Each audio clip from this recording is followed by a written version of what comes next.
heading quite a few organizations. And actually, while the Isro is undoubtedly the jewel in the crown as far as our nation is concerned, but what Dr. Krishnamurthy does is application for use in India by the nation, by citizens, in agriculture, in research, in its applications in every manner. So actually, what the doctor does is puts to use the practical applications to benefit mankind. It's our honor to welcome you, Doctor. Thank you for joining us, and I hand you over to Wing Commander Harshavardhan, our secretary, who will introduce you. Thank you. Thank you, Vardha sir. Thank you very much. Good morning, ladies and gentlemen. We are back again for our Reconnect series, and this time we are having an exceptional speaker who's the authority on space technology. A special welcome and a good morning to Dr. Krishnamurthy. So welcome to this morning's show. And before I hand over the proceedings to you, I wish to give a small introduction about you to all our members. Dr. YVN Krishnamurthy is the former Deputy Director of Vikram Sarabhai Space Center. He obtained his MSc from Madras University and PhD from the Indian Institute of Science in 1967. He joined Vikram Sarabhai Space Center, Indian Space Research Organization in February. Harsha, 1 minute. Doctor wants to say something. Yes, sir. That is YVN Krishnamurthy, who retired as Deputy Director in VSSC. Actually, I am YVN Krishnamurthy, as Air Marshal has mentioned. So, okay. Don't worry, sir. Even I can introduce briefly by myself, okay? If it is okay. Now, yeah. Joined the Vikram Sarabhai Space Center in 1968 as the Chief of Analytical Facility. He became the head of the Propellant Engineering Division in 1976, Group Director of Propellant Group in 1986. And Harsha, yes, just 1 minute. That's a different person. Okay. Yeah.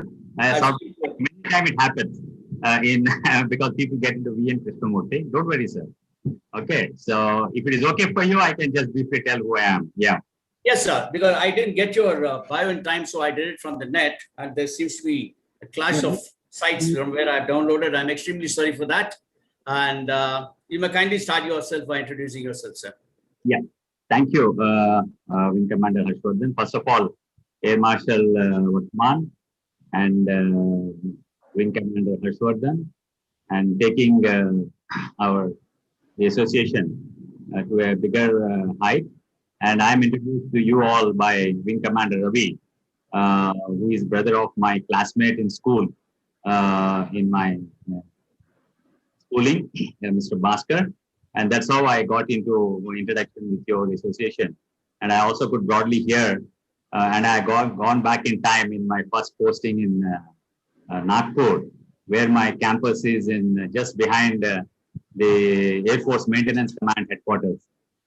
So I had good rapport with most of the wing commanders and also the CNC. Both are not there now, Krishna and Ramamurthy. I used to interact with them, and Ramamurthy visited my office, and also to show how we take the applications further.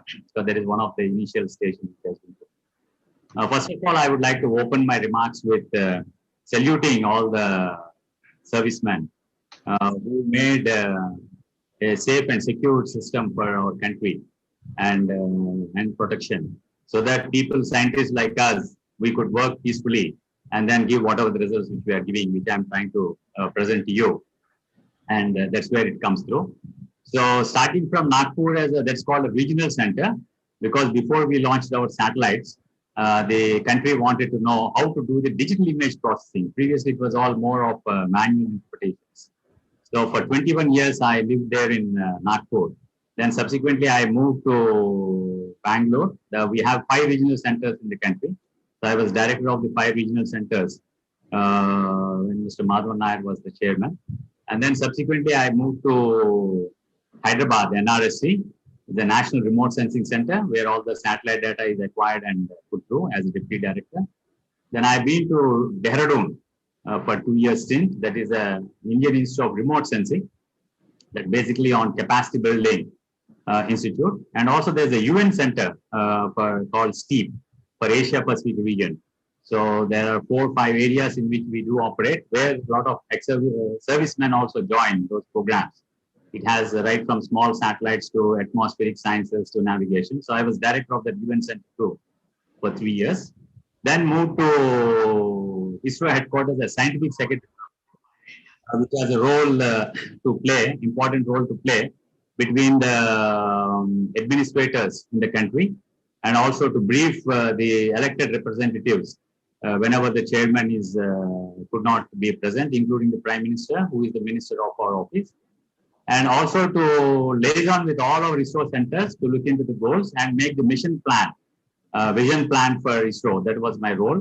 And subsequently, I became a distinguished scientist and then came to NRSC as a director of that center, which has all these 5 regional centers. Plus, you're all aware that in Antarctica also we have a station for data downloading. Most of the time, the launches are what people look at significantly, but after the launch, the acquisition of this data, how do we process, how do we disseminate this data? And in that, we have also special satellites, which we made for the defense, because as far as ISRO is concerned, it's more of a for peaceful uses, whereas there's a requirements from different ministries that also includes the strategic use. So we do make satellites of that nature. You're aware, we launched called Cartosat 2 series, which are one of the best satellites with 50.5 meter resolution. And also it has what is called EVM, means when the satellite is moving, the Earth is moving, still the camera is kept at a particular observation. So we can very detailedly see any movement which happens, or the digital elevation models can be created because there's a movement with the principle of parallax. So these are the type of things which has happened. And this is where my connection with the services as a scientific secretary to dialogue and discuss what type of satellites they are looking for and how we can do it collaboratively, or we make it and give it to them, or build the capacity within the system, whether they can make their satellites per se. So this is where one is the applications. Why do we need these satellites, first of all? And then when we have these satellites, how do we launch these satellites? Either we do it from here or from some outside. Initially, we were doing from outside, either from Russia or from French Guyana. But then subsequently now, most of the things we are moving to India, and all the Earth observation satellites, all are from India, from PSLV, which I'll just touch upon when we get into the next subject per se. So with your permission, now I'll share my screen, which will give a view of what I'm with the background. But most of the time I'll be talking extempo on the talk. Okay. Commander Harshvardhan, I'm on the task.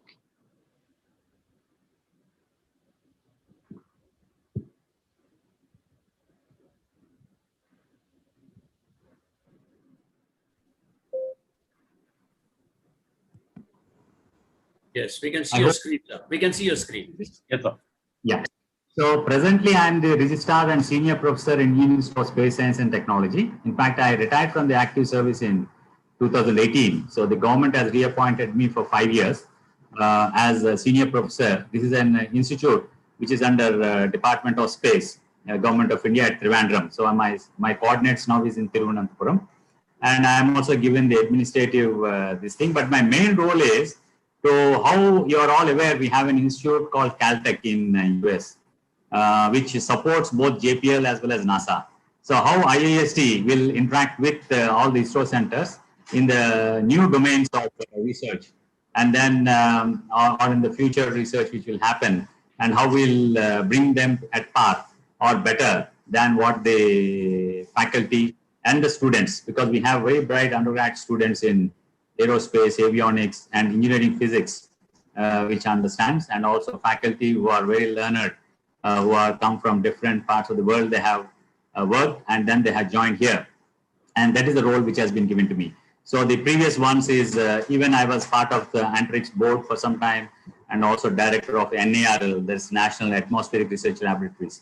So this is briefly my coordinates, and then I will get into, normally we always get excited with Mars Orbiter mission, Chandrayaan, But normally, any space organization, and especially for a country like India, when we have the minimum resources in which we need to do our activities, one important thing which happens is what is the need for these satellites. So that is one of the most important things.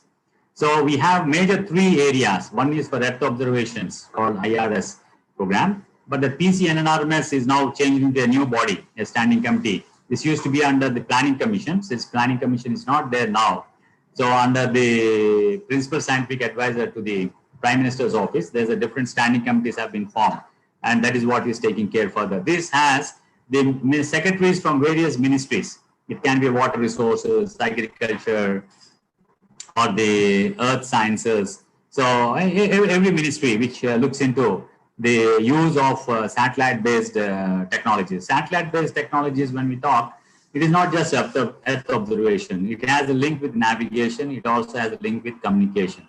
Because today, all the three synergy only makes an application. When I take you further, you will get some idea. And then we also have an INSAT program. So there's a coordination committee, INSAT coordination committee. Now we call them as GSAT satellites, actually. They're mainly meant for the communication related. And we also have a space science. This is where the Chandrayaan or Mars orbiter mission, or in future we're going to have Venus, or there are a few other things which I'll touch. Because I was told by Commander Ravi that you're all interested in looking into Chandrayaan, Chandrayaan 2 and things like that. And then for doing all this, we need satellites. So for these applications, we need satellites. But more focus is always societal and development applications. Because I'll also mention what is my role in convincing at that time the governments in 2008 or early to that, that why Chandrayaan 1 is needed for us, how much time it took to engage and motivate them. And the launch vehicles. I'll broadly cover the launch vehicles at the end per se. And this is where the type of satellites, because satellites, many of you are aware, it is not just imaging alone. There are a lot of information which they give. So there's a point information. So the INSAT series, INSAT 3D or the Kalpana series, these all have a lot of sounders. So they make profiles of the cloud profiles, top of the cloud. And this information is needed for weather prediction. And this data straight away goes to the IMD and NCRMFW, and they use this data for their predictive models, etc. And also there are a set of scatometers which are also mentioned. In between, what you're looking at is the imaging satellites, which we started off in 1988. So before 1988, the center which I was telling you in Nagpur has been established in 1987. So that is where we try to understand how digitally we can analyze this data, how we can make certain analytical skills, or whatever we are talking about, AI and primitive type of things have been done for processing for entire country of nature of our country. And one of the beauty of our country is it has high heterogeneity. We have everything to test here. We have Eastern Ghats, Western Ghats, East Coast, West Coast, and we also have the continental shelves. Both are different. And also we have the cold deserts, sandy deserts, and also we have the alpine hills, and also the islands on both sides. So a variety of ecosystems are available. And also in the Northeast, we have streams where the relief length ratio is less. That means if the precipitation is there, the flooding will be faster. They peak very fast. Whereas in other rivers which are coming from east to west, like Godavari or Krishna or Kaveri, they take sufficient time to peak. And also you can see here, I have put here our imaging systems. We have evolved in such a way because ours are need-based. It is not that because I have a resource or a technology, I do that. But here the need is, we need to see the entire state, and our states are big. So we have what is called wide field sensors, which covers almost the entire state every fifth day. And on the same satellite, at the same time, we also have an imager which looks at a district or a particular group of villages. So this is called three-tier imaging. So this we started off very long back in 1995. And that is the time when we were the best in the world, 5.8 meter resolution of a panchromatic, which I was selling for a village level, which you can do, was not available for civilian use from any other part of the world. So India is the first country who started this resolutions in which you can see the best of the imaging per se. And today we are again the best because we have 25 centimeters with Cartosat 3, which is launched. In fact, it's better than 23, 25 centimeters. But whenever we do these resolutions, some of you are aware, it is not that the spatial resolution which matters, it's also the radiometric resolution. The radiometric is so high, so good, that any small difference and the contrast and the shadow picked up by the satellites, and this is a fantastic thing to see and also to infer and also use for the country, either for the defense or for the civilian use which is needed. And we have another satellites which are called OceanSat for the ocean, because we have, as I told you, we have a huge coast of 7,500 kilometers. So we have an EEZ, we have a lot of fishermen. This is another livelihood option which takes place. So this OceanSat which has been launched, now we have OceanSat 2. So this looks at the ocean color. And also we need sea surface temperature and also the wind vectors in the ocean, which cumulatively tells us that where is the potential sites for fishing, which I'll just mention a little later. And then we have some collaborative works also with the French. We made a satellite called Megatropics. Then in Saral, this is an altimeter. Okay, so these are all where we try to understand the science part of it, especially in the tropics, in megatropics.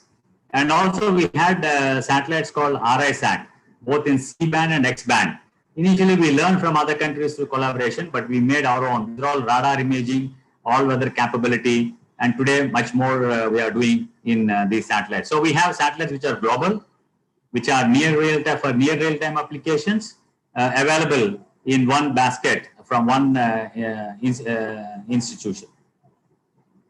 And then these are basically which I already mentioned, but some are in low Earth orbiting orbits, and INSAT series and all are in geostationary orbit. And then, and of course, Cartosat 3 has been launched. That should have come into white, which I didn't make it clear. But OceanSat 3, what is exciting there is we have both the sea surface temperature, ocean color monitor, and scatterometer all put together. That means what? What is the big thing for our country people? What they can do? And also the GISAT, which you see here, which is supposed to be launched this month, is also getting launched in between. This is in a geostationary location we are imaging, both in multispectral, hyperspectral, and thermal. So those are unique opportunities that in given location we are able to continuously see certain pockets of the earth for various purposes. This is for agriculture, it can be for any other particular use which you can imagine. But then that imaging at what resolution which we should do has been decided based on the experience what we gained with the three-tier imaging and other things which I have mentioned. Broadly, you are also aware, in most of our activities which we do on a regular basis, today we have the communication satellites as part of this, and also the navigation which comes into. So there are different applications of the communication and the navigation satellites. Both either can be television services, multimedia, strategic services, and also the disaster early warning and search and rescue, and also the VSAT services for stock exchange and internet and cellular, and also to the direct to bank DBT accounts in Northeast, in Arunachal Pradesh. Today it is happening through all the communication networks, not through optical fiber, but through the satellite communication. So that's where the people who are working for employment guarantee schemes are getting their money transferred directly into their accounts, even when they are not connected through the normal land related communication network. So there's a set of satellites which are being really launched. Most of these satellites have 15 years of life. So there's a long duration. Those are heavy satellites. So we need a heavy launch vehicle. That's where we need GSLV for this. The GSLV geostationary launch vehicle is meant for launching these satellites, which are something like 4-ton class of satellites. And then when we talk about the Earth observations, we have varied applications, because we need to know which are the major crops, how much is sown, how much is the yield is going to come. So this will be the type of production. So that means we are sufficient. We don't have to import. So this information is available now for 11 major crops. I mentioned it is only mentioned here, but it is 11 major crops, and it is done 1 month before the crop harvest. We have the figures with us. We can do it for our country. We can do it for other countries also, because these all are global satellites. They're not meant for only for India alone. They cover the entire globe. Okay, and also for market economics, agrometeorology, and when I get into the the security point of view, how we are looking for food security, I'll explain it, or irrigation infrastructure. How much is irrigation which potential which is existing, whether it's fully optimally used, or what is the extra things which we need to do. And the fisheries, which I already mentioned, the fish catch doubled because the reduction in the search time. Now the fisherman exactly go to the fishing harbor, and there's a display board there in the local language and also with symbols, who doesn't know, who are not literate too, in exactly which direction, how much distance they can go for fishing, and whether for 3-day fishing or 5-day fishing. And today we have the NAVIC receivers with them to guide them where is the next yield which is going to go if they go for 5 days or 8 days fishing. So that's where it's a synchronization of both Earth observations and navigations which takes it. So what it happens, fuel cost is about almost cut by drastically because you are exactly going to the location and getting the yield. In fact, this is somewhere an independent agency has evaluated, that is like 35,000 crores per annum is what is the savings which happens in the fishing segment alone when they use these kind of satellites. So then we have the snows and glacier and also forestry. This is the forest FSI. Most of the things, whatever we do along with the federal government agencies and also with the state government agencies. And also we have a state remote sensing centers. In fact, in Chennai, we have Anna University is the focal point for helping the state government of Tamil Nadu or for taking up the space applications for all the ministries which are there within the state. And each other state governments have their own state remote sensing centers. So the federal government agency, that is Isro, along with the relevant respective, the applications, it can be water resources or agriculture or irrigation or groundwater. So they get in dialogue with them and then take it. And similarly the forest. Because the national level, they look at only how much is the forest reduction or is the forest gain. But for the state government, they look at a working plan. Means how much is the timber available, when this timber will come for a yield, when you have to harvest, when we have to thin. So this is what is called a working plan, which is done in once in 10 years. And they have like our village boundaries, they have what is called compartments. So there's a compartment boundaries, or their fire lines have been well maintained or not. But there's any forest fires going to happen. And what is where are the frequently forest fire is happening. Now the forest fire information goes to the mobile of the field workers, the range officers on a periodic manner. So they know the alert system and where it can happen and how it is happening and what is the mechanism they do. And before the summer season starts, what are the preventive measures which they have to take up in terms of cleaning. So there's a standard operating procedure for all this. This is where somewhere we look at, is this the ISRO's job? No, but we do all prototypes, we handhold with people, take those applications and then take it back to them so that they do their job, and then we transfer the technology or the software, everything, and also train their people so they take it up further for their requirements per se. Similarly, but ISRO what it does is it did what is called NR sensors, natural resources sensors. This means the land use. What is land use, land cover for entire country? At two different scales it is mapped. One at 250,000 scale, and other one is 50,000 scale, more detailed. 250,000 scale is done annually. So we see what is how much is Kharif, how much is Rabi, how much is double cropping which is taking place, or what is the cropping intensity. And this data is also used for all our weather forecasting models, including, I didn't put a slide here, but for example, you have the Kalpakam power plant. Suppose there's a radiation leak. How does the plume move? So for that, one of the pertinent information is land use, land cover, and also the soil related, or we call it as a vegetation as an information. And that software we implemented for my team from Nagpur, we implemented for Kalpakam way back, 12 or 15 years back. That means if there's a radiation leak, how does it move? So in the next 48 hours, 72 hours, well, how the people has to move. And this is an app which has been developed with freeware, where we don't have to depend upon commercial softwares because of the nuclear experiment which we did. Both atomic energy and space have been banned from some of the software. So we had to do an indigenous method of doing it and transferring it to the Kalpakam unit. So this is how we work. And also we are seeing one word called land degradation.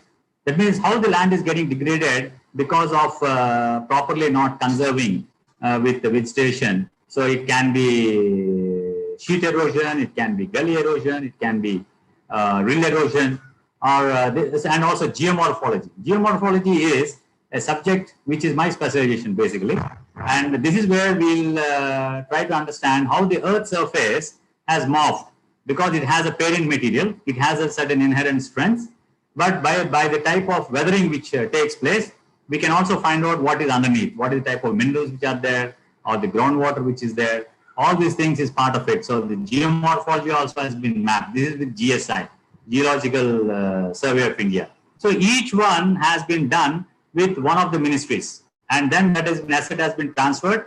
But this data is all available on BOWEN. We have a BOWEN portal of NRSC Isro portal on which we do have. And also planning at panchayat level. This is where when Ravi asked me, Wing Commander Ravi asked me to address you all, I also have some selfish interest, because we have so much of data which is available on the public domain. We need some hands, a voluntary hands, how to become an interlink between the people who are actually in the panchayats or villages, or your own city like Chennai, where you have the local urban bodies. Because as for the 73rd and 74th Amendment of our Constitution, these bodies have all the rights for their planning, and they demand the budget. Today they are doing it in a very small way, but it has to be done in a very bigger way, because there is any village or a panchayat is supposed to have almost something like 186 assets. And we did under this space-based information support for decentralized planning, where I was also the project director for it for some time. We tried to look in each panchayat whether they do these assets. Do they have? If they don't have, how do they plan? For planning, we did an information at 1:10,000 scale across the country, which is available. That means this is the mapping of your land use, your land cover, and your assets which are there. And there we involve the academic institutions locally. And if the assets are not complete, how do you make your plan and submit to your panchayat, Jilla Parishad, and then get the funds for it? And also it can be, it is being monitored. How the monitoring exercise is going on, I will mention to you a little in the next slide, which is coming up. And then the weather and climate, and similarly to the urban information system now has gone into Amrut. Now we have the Amrut cities, around 500 Amrut cities, which is done at 1:4,000 scale. The data is going directly to the town planners and the local urban bodies, and they themselves are planning. And whatever they plan, they publish onto BOWEN. And once you publish on open space, so anyone can comment on it, give their observations, and then it becomes more democratic in understanding, and it also looks into the environment and ecological point of view, and then how best are our plans for a short term and long term, how can make. So this is where a knowledgeable people like you can also facilitate certain experts, like how we are doing in giving the, in allowing us to speak to you and tell you what things where are. But the next steps are, we need to really bridge certain gaps, only facilitate in bringing people together with knowledge, and people have questions and we answer, and then the process takes place. And when this process takes place, the entire hierarchy, what we thought about state and the federal, gets diminished. And the local people who needs what for them is what they get it, because they have all the natural resources which has been mapped, which is available.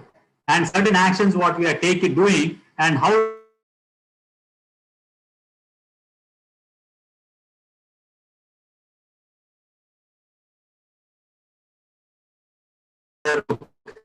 so these are different products which are available, which I am not going into details of each one, because I wanted to cover some of your, which you are looking for too. So then we have the livelihood security. This is what is called Manrega. You're all aware, Mahatma Gandhi Rural Employment Guarantee Scheme. So there's a big scheme which started off and it was going well, but the implementation part, when it came, where it is being implemented, why it is being implemented, who are the beneficiaries, there's not much of an information. So in 2017, when the government approached, the separate department approached us, we gave a mechanism that whatever existing mobiles which people have in the field, how they can be used using the principles of the navigation. That means its location and the time, which cannot be corrupted, and is an information which it can gather both in terms of a photograph or also an attribute data which can be entered there. So now we have, if you open up Bhuvan and capture any of your village which you are looking for, you can look for in GeoManrega, what are the works being done? Who is doing it? What are the financial status?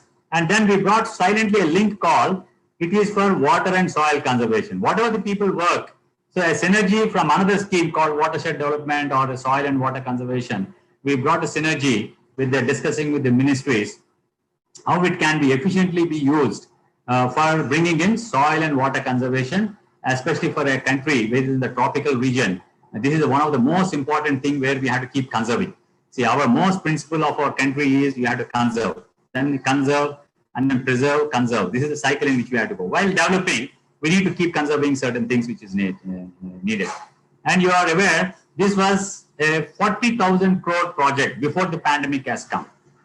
And after that, you are all aware the people has to go to their different places back home, and that is when this has been enhanced to 60,000 crores extra. Today, it is a 1 lakh crore program of Government of India, giving employment for the rural people in a very efficient manner, because everything is logged and has a good governance. It is available in a public domain, and we can see what is happening, and the backdrop of satellite data, and there's the next satellite data also are being placed for the changes which is happening in that area, so we can make some assessment. So there's a team of young colleagues also have been identified as project scientists to look into what changes is happening and what is the assessment. Similarly, the housing schemes. We have many housing schemes for the rural flow, etc. Like that. But are they happening in time? So today, everything is staging, has been monitored, right from where is the land identified for it, when is the foundation came, how many floors has come. So it is only a mobile which collects the information, and that cannot be tampered, because once taken with the mobile app, both the location, time, and the content are all frozen. So that cannot be changed by anyone. This is one of the important things. Previously also these schemes were there, but then there's a tampering of that information. So we never got an authentic data, and the governments never had the confidence that the money which is going in still can give the results extra that. And watershed development is another program. So this is where the government spends almost like today 12 to 15,000 rupees per hectare to conserve soil, conserve water. So this is where the link now has been provided with rural employment guarantee schemes. So both put together, it brings in a better system. And also now today on ease of doing business. So these all evolved because in 2015 September, Prime Minister took a call with all the secretaries in Government of India, almost like 1,200 secretaries and young probationers who joined, and also all the chief secretaries of the respective states, to understand how the space technology can be used for various applications. So that time I was the scientific secretary of Isro, where I coordinated and then facilitated this program. And the outcome is we got more than 180 new projects, new ministries joined. Initially there were 20 ministries which are doing work on using the traditional agriculture, water resource. But then we got some 30 more. Now you kindly see, we have Ministry of Law, we have Ministry of Health, even the postal services. Everywhere there is an activity where the space input is very effective, and also the governance part of it becomes much more visible, and it's necessary. Since you all asked me something to speak, because Ravi asked me, Minkem and Ravi, that something I had to speak something on Chandrayaan or something like that. So in 2008 or Chandrayaan, but then I was scientist E or an F at that time. So most of my job in Planning Commission corridors is to excite the people who give us budget, because our budgets are very small from this point of view. So to tell, while we are doing all these applications, so I used to go and show in the corridors, either laptop or in a folder, showing all these applications, how really people are getting benefited, which person is getting benefited. Why I'm telling the person is because we also did what is called cadastral georeferencing. Means all your properties which are there as cadastral maps with georeference, because they never had coordinates. This is one of the important work which is done from Nagpur center, and we showed the model, and then we made Maharashtra and Chhattisgarh to invest their own money, and then all the country happened. Even Tamil Nadu today, wherever you are going for real estate, you are shown a map that coordinates have come just because of the georeferencing. So it has become a common person's this thing. So that is one of my significant contribution which I did, for which I got many awards so far. And then this Chandrayaan came into picture. But then here, we didn't want to do what others did. because everyone went there already. There are people, astronauts landed there. They walked, they brought some samples, etc. Our purpose is very clear. We are very clear that whether we can find out certain water molecules which no one has really confidently declared. There are certain few publications which hinted, but it's no this thing. So in the announcement of opportunities for Chandrayaan, we look for payloads from either from ESA or NASA and other agencies, which are related to identifying the water molecules, hydroxy molecules on Moon. And that is where in our first mission itself, we were successful, which others couldn't do. So this is where we actually tell, even we were telling the planning commission and other people, this is what motivates our youngsters. It is not that what others did. We do, even we may have a very meager financial resources, but still to make the best efforts so that we are one of the best to show a path, not only for India, but also for the other world. That's where the things happen. And this data is in Indian Space Science Data Center. People can access this data, both for Chandrayaan-1, Chandrayaan-2, Mars. And then we have the Mars orbiter mission, where the Mars morphology, mineralogy, and Martian atmosphere. And there are a few other satellites, the Chandrayaan-2, and I just briefly mentioned about Aditya also to you. And then we have this is what the key questions, discovery of water hydroxy molecules on the lunar surface and some new minerals which also have come out. And then because the Moon doesn't have an atmosphere, so we can try out all the type of payloads which are there. That means in the electromagnetic spectrum, if you want to do on the Earth, we have an atmosphere. So something gets absorbed, something gets scattered, but it's not the same on Moon.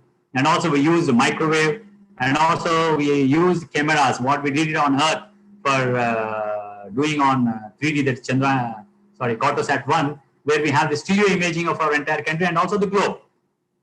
Because the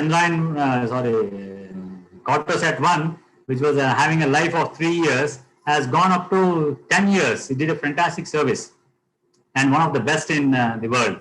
So this is where all such payloads have been used on the Moon and also in the second mission. So these are the some of the mapping you might have seen on the websites, and this is a contribution from different other space agencies too, besides Isro.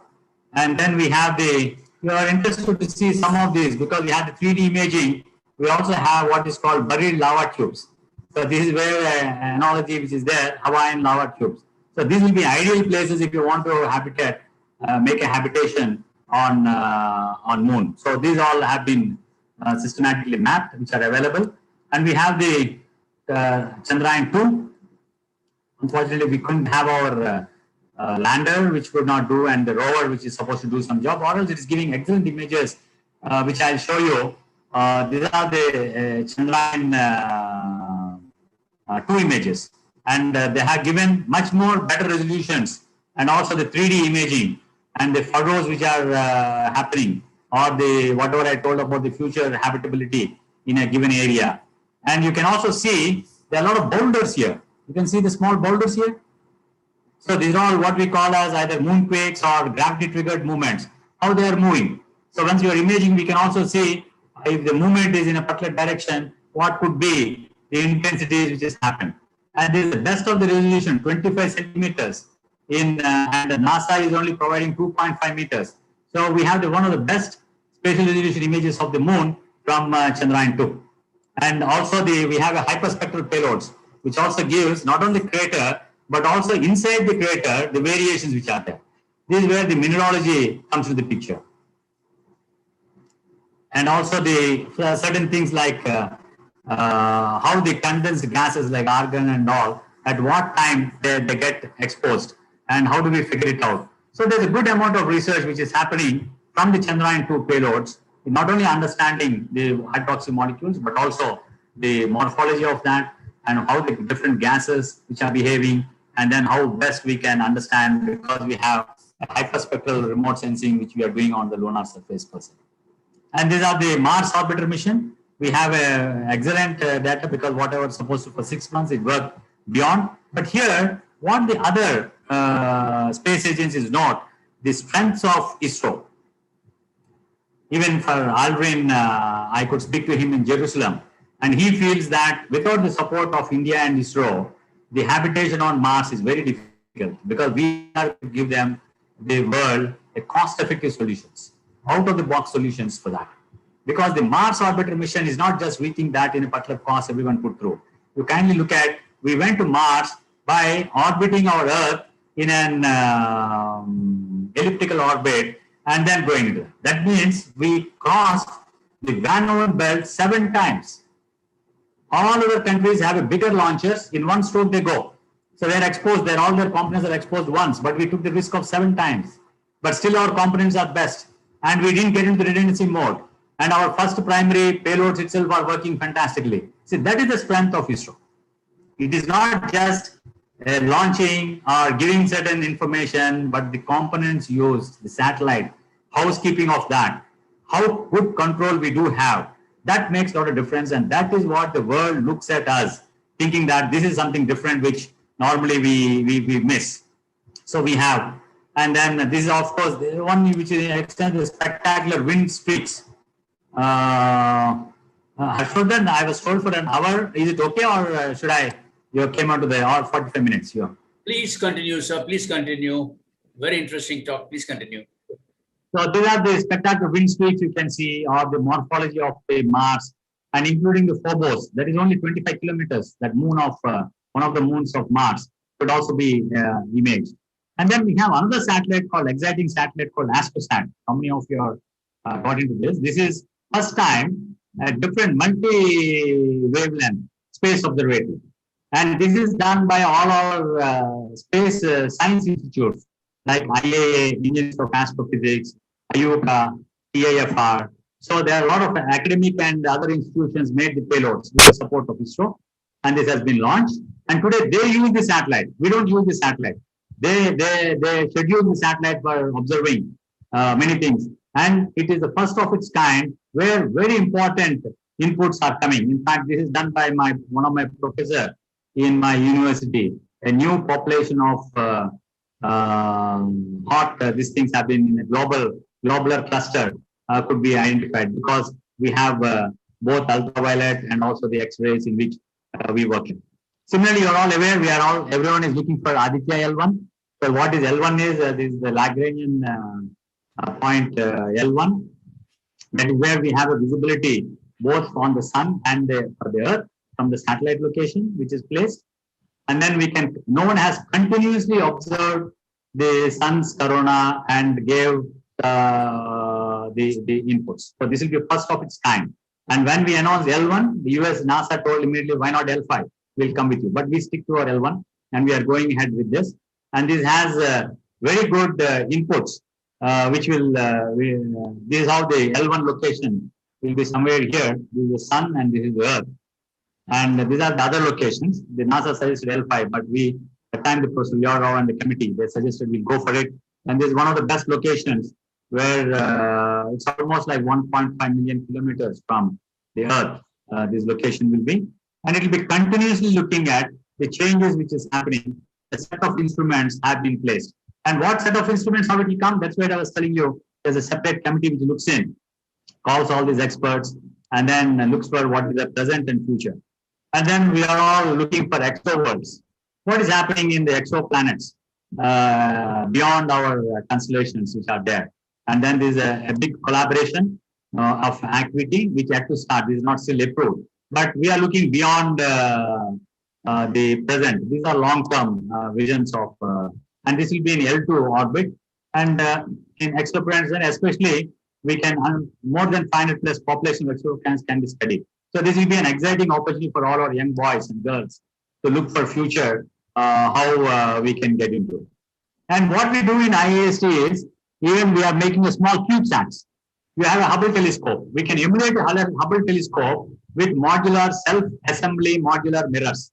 These are all deformable mirrors. So this is along with UK and Caltech, and also there is Surrey Instruments in.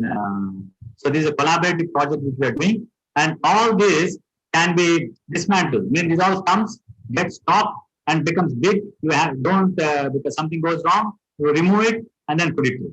And all these calibrations. So these are all called small CubeSats, which goes and assembles. When you're doing this for observing something, we can also make solar sails. for solar power from space. So this is what the exciting opportunities are available for our youngsters looking how we can make much bigger things. So these are all certain research which is happening in collaboration with Caltech and other European and space institutions. But while do all that, when we talk about Gaganyaan, we take people and then come back. But how do people breathe? When they breathe, how do we know the gas sensors? What is the ELSS inside there? Is it imported or is it we are getting from somewhere or we don't know fully? And no one shares this information, both either from US or from Russia. So we are doing indigenously from IS. Now all the gas sensors, 6 major gases are there. So the crew chamber, how the movement is happening, how it is going to sense automatically. And all these are all small nanomaterial related based sensor. And also we get a lot of information and this thing, we can also we are making biosensors, early detection of cancer. 2 years before itself, we can sense whether there is any probability in any person a cancer can happen. And also we are doing something like Drosophila experiments on kidney stones in the first Gaganyaan missions itself to see how the Drosophila, how actually it reacts, because that's how common to the human beings. So there are a number of opportunities. One looking at advances, miniaturization, and then this getting into products and services in the country. And that is where I just mentioned the potential for entrepreneurship is quite large in all these activities because most of the sensors are imported and a lot of drain is happening on this. So everywhere there is an innovation right from the material use to the type of way it is being packaged and how it becomes an IoT, because we are talking about smart. Everyone wants to become smart agriculture, smart home, everything like that. So how all these will go, even the gas sensors like carbon monoxide. Many of you, sir, you must have worked in very hilly terrains, actually that. And we keep heaters and we know there are a lot of accidents which happen. And carbon monoxide, within no time, people will get into coma and then nowhere. But here is a sensor which is smaller, which can get into a mobile or any other your personal devices, which gives you an alert that the levels have gone beyond and then what we are supposed to do. So what happens in space can also be applied with the scaled down models. And this is where the realization. But then, as I told you, all said and done, that is not what, when we talk about Isro, the country asks, what is your use? So this is where one is no matter it is imaging now, it is all linked with financial instruments.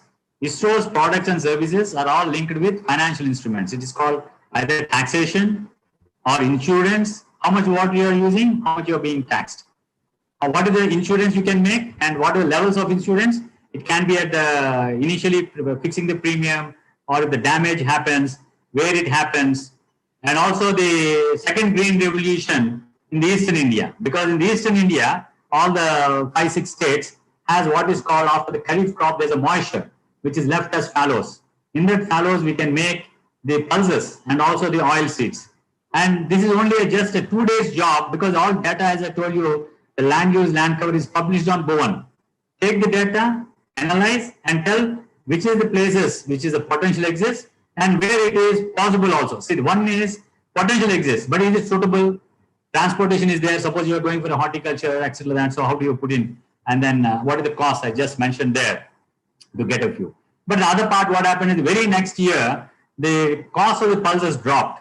That means we need to have a storage, we need to have a distribution system, or we need to have an export. So there are so many cycles which are involved. Somewhere someone has to work, and this is a service, and the service cost, and that cost is a business. And this is where you're all aware, for an agrarian society like India, agriculture is a prime occupation, but then we also have second livelihood option, that is permanent tree crops. Under program called Chamal, all the horticulture crops in the country has been mapped. Not only where they are they in the right place? Or there are some other potential places where you can go for plantation. You take mango, chili, whichever you are looking at, or tea, coffee, with all this tea board, coffee board. We did all these exercises, the data is available. But we introduced what is called a third livelihood option, because in the central India like Chhattisgarh, Maharashtra, Jharkhand, West Bengal, some districts of West Bengal, Madhya Pradesh, etc. If you see in one of the districts, there is something like 40,000 tons per year. This is a very conservative estimate.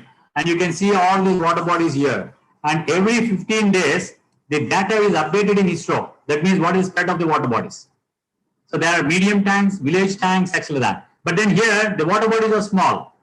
So here, the fish doesn't happen within 3 months. So you need to do fingerlings. And then you have to put them here. Then harvest. Where do you store? How do you take them to different locations? So this is a very big business. It is not a small business per se. Today it is happening in the coastal areas, shrimp and fish and other things is happening. But this is much, much bigger than anything else. So this is a third livelihood option. Under the Blue Revolution, the federal government is not giving funds for all the state governments. And precise use of water and fertilizers. This is where the future lies. Demand-based irrigation scheduling. That means how much water is needed for the paddy exactly at its root zone. It is possible to tell that because we can measure the potential evapotranspirations.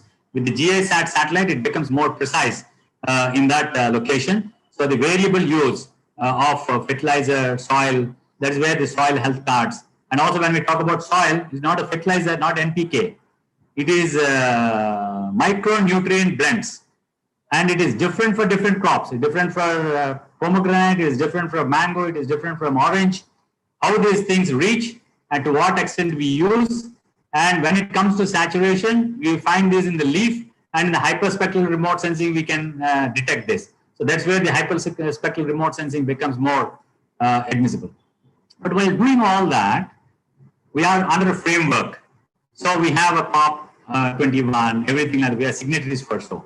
So under the UN Sustainable Development Goals, we are supposed to map onto the 17 goals which are there. How does Isro put into? What is that which is doing is relevant to all this. So when we made our vision plan for 2030, when I was the scientific secretary of Isro, so it is one part is imaging, doing mapping, but how many of these questions which you are answering? Even you can see the partnership. This is where we went for the South Asian satellite, justice, or life below water, or climate change. In fact, there are what is called essential climate variables, around 64 or so. And out of that, 23 are amicable from space inputs. And Isro is doing for 13, and it is available on the one portal under a thing called NICES. So we address this, and then we make a plan. This is the vision plan as far as the applications is concerned. That means for food security, water, energy, health, each one we can discuss almost for the same time what you gave me. Each subject we can discuss. But then this is I want to just bring your kind notice. One is food, socioeconomic security, what you call. Then other one is disaster risk reduction, which we need to do preparedness, early warning, etc. And then sustainable development. This topic we wanted the academic institutions to do independently because we have a fragile ecosystems like that. Whatever actions which we are doing, whether they are really sustainable or are there that environment is this thing. So the academic institutions independently publish, and that is where the note is taken by the elected representatives. And more importantly, the governance. What we are planning, monitoring, evaluation, decision support is in the public domain, and how more we are keeping. That's where our ease of doing business and other transparency, which we get the rating for each and other applications. This is what the overall and what we are looking at is not just multispectral, multi-spatial and temporal, but also inclined orbits. So to see a given location for a longer time. And today now we totally move from where is a what to why and so what. So the modeling. That means what will happen in the next 3 days, what will happen in the next 1 week. So these are all the things which are culminated into this sense. But all these satellites need to be launched. So we need the launch vehicles. So that is where the PSLV has become the mainstay. And today the industry has to equally participate along with Isro for most of its activities. And you are all aware, some of the already companies have started their AITs, assembly, integration, and testing facilities for the satellite in the country. So they are coming in a big way. The numbers, what we look at, when we started off, at least I was a scientist, 2 to 3 for the launches. Subsequently, we brought it to 6 to 8 launches. That means we need a satellite to be launched, or a group of satellites to be launched. And that is how the prescription has been done in the Resource Sat 3 or the Ocean Sat 3, which I was telling. So whatever we are doing in our country, we can do anywhere else in the world because the satellites are global and they are Indian, and we can download the data and then do such applications. HR Sat is high resolution. RI Sat is basically and we have an NISR.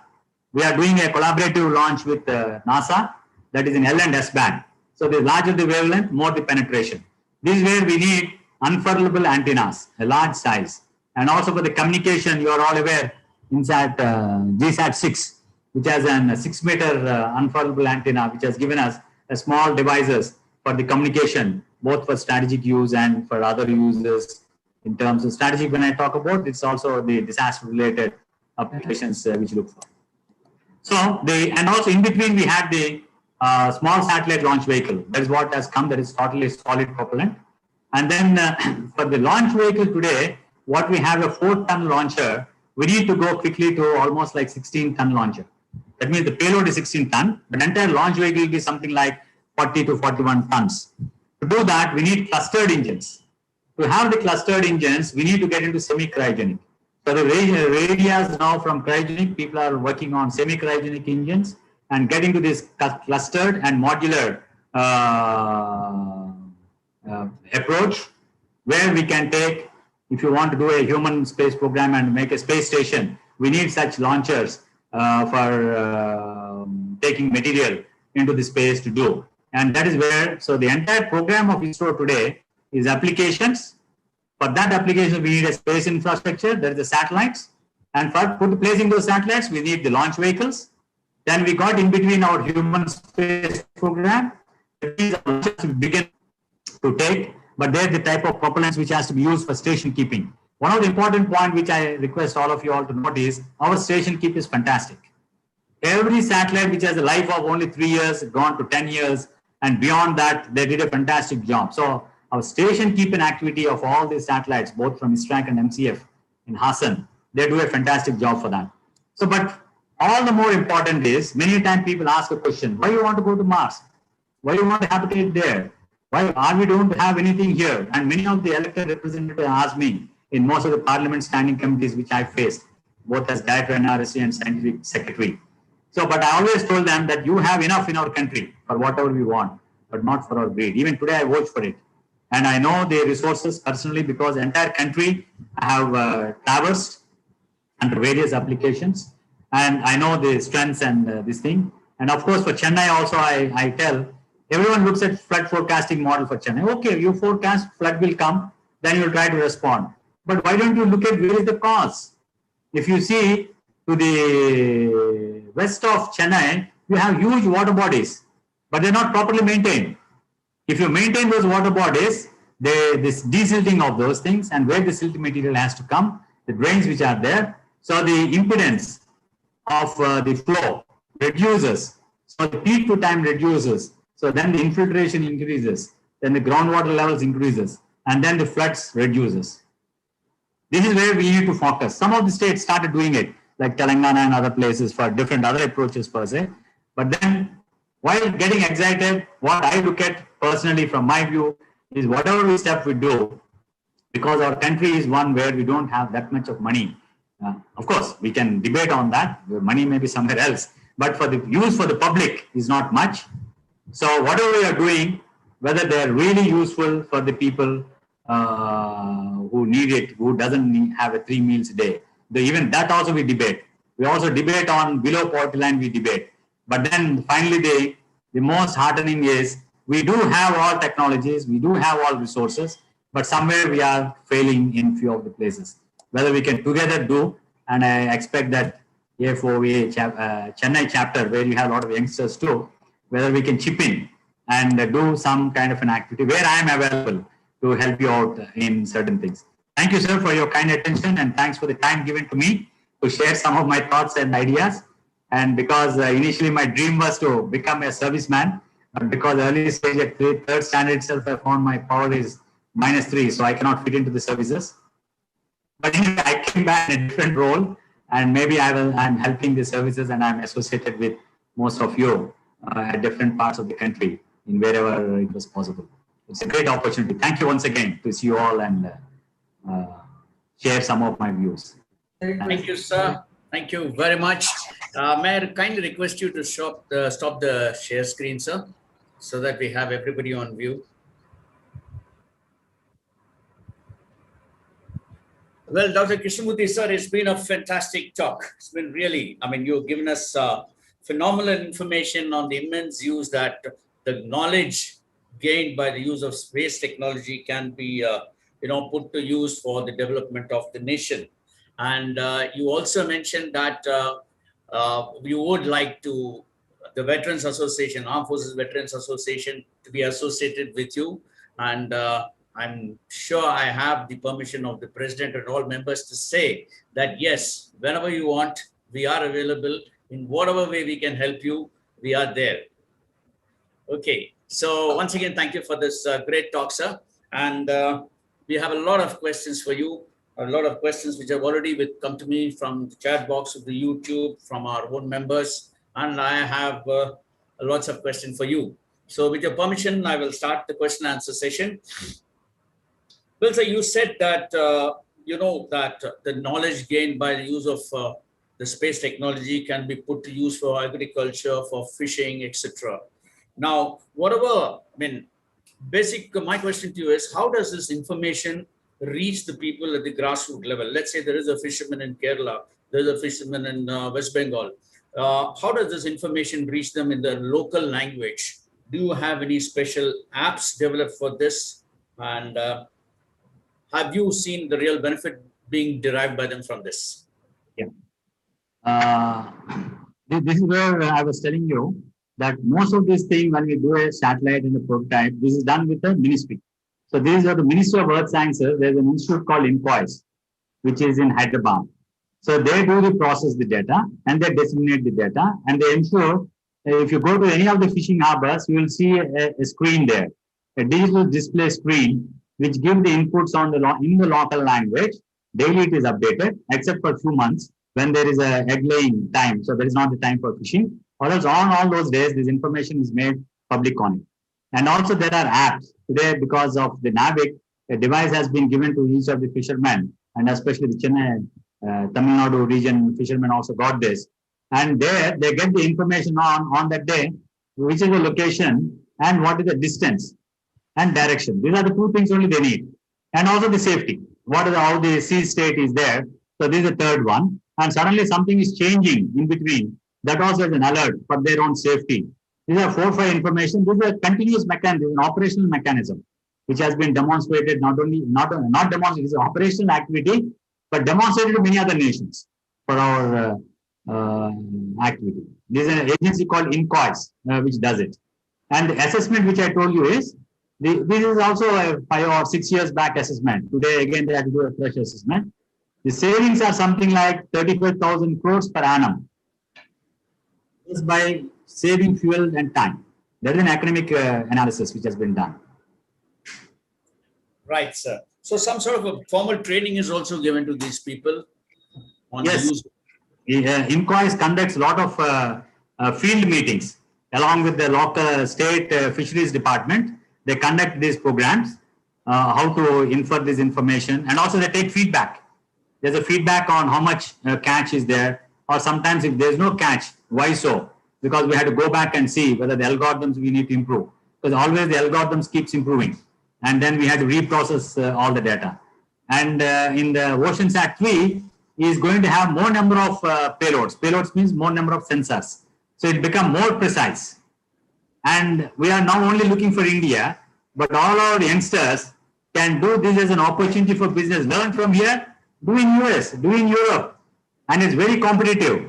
And all the three, what is needed for fishermen, that is both on sea surface temperature is needed because how the ocean surface temperatures are there, and also the wind vectors, how this plume, the color, which has the diatoms and phytoplankton, how it is going to move in the next 2-3 years, 2-3 days. That also will come from the scatterometer, that's called wind vector. So all three put in one satellite. Oceansat 3 will be launched somewhere in 2020 itself. And that's a golden opportunity for our youngsters to prepare for this and do a business elsewhere in the world. Right, sir. We have a question for you from one of our veteran members, sir, Wing Commander Ravi Mani. And the question is, the components in the Mangalyaan were sturdy enough to survive 7 transits of the Van Allen radiation belt. What is the degree of self-sufficiency and fabrication of the chips and the components? Yeah, because you are aware, we have our SCL, Chandigarh, which does our for Isro requirements and to a certain extent to the defense and even atomic energy. We have a unit especially for which are very critical in nature.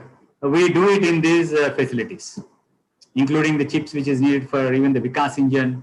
Those are all done today indigenously with SCL. And that is the reason where we have more confidence per se. That is one part of it. Secondly, while doing all this, these are space qualified components, which are very expensive. But then in one of the payload, which in IIST, which that is for, I think it's Mani who has asked the question. So here, yeah, we did it COTS packages. What is available in the market? So in our first payload, which we did in 49 days from Trivandrum, called ARIS, this is for retarding potential analyzer to keep in the space to understand how the ionization process, because you are aware for navigation, ionosphere is one of the constraints. That means there is something changes happen. That's where we tell minimum 4 satellites, X, Y, Z, and the ionosphere constraints. To measure that dynamically, we made a payload. And this, we did COTS packages we had taken from the market, and then we hardened, and we qualified to the requirement what is required for space qualified. That means at a less cost, we hardened them, qualified them, and fly. And what was meant for 7 days, it worked for more than 40 days. So, see, it's there are few things in what, in my personal opinion, yes, for such large missions, which has a long pause in which it has to realize, we need to really have a strong, a qualified, space qualified components, which we need to fabricate within our country. But when you have to increase that fabrication, today we are able to take that load with the SCL collaboration, actually that.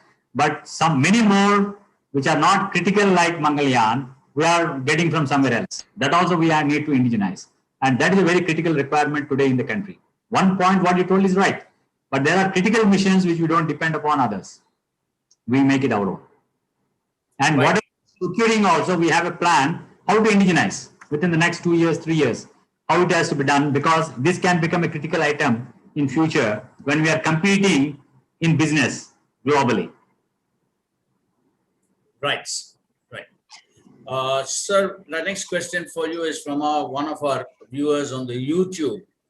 This is Keshava Babu from Srinivas Gauru Puzzled Group. The question is, what is India's ranking vis-a-vis the advanced countries in space technology on a scale of 1 to 10? 1. Yeah. See, this is a difficult question to answer, but I'll answer in a different way. See, nowhere in the world, one country and under a government has satellites of the whole range what I'm talking about. These satellites which are some private companies, there's someone does it, NASA does it, etc. Like that. But when we talk about radar imaging to optical to hyperspectral to every discipline which is there is in one entity, which has a control and the data is made available, which you can use it for various purposes. And this is one of the best. I also told you that even 1995, we gave the best in the quality.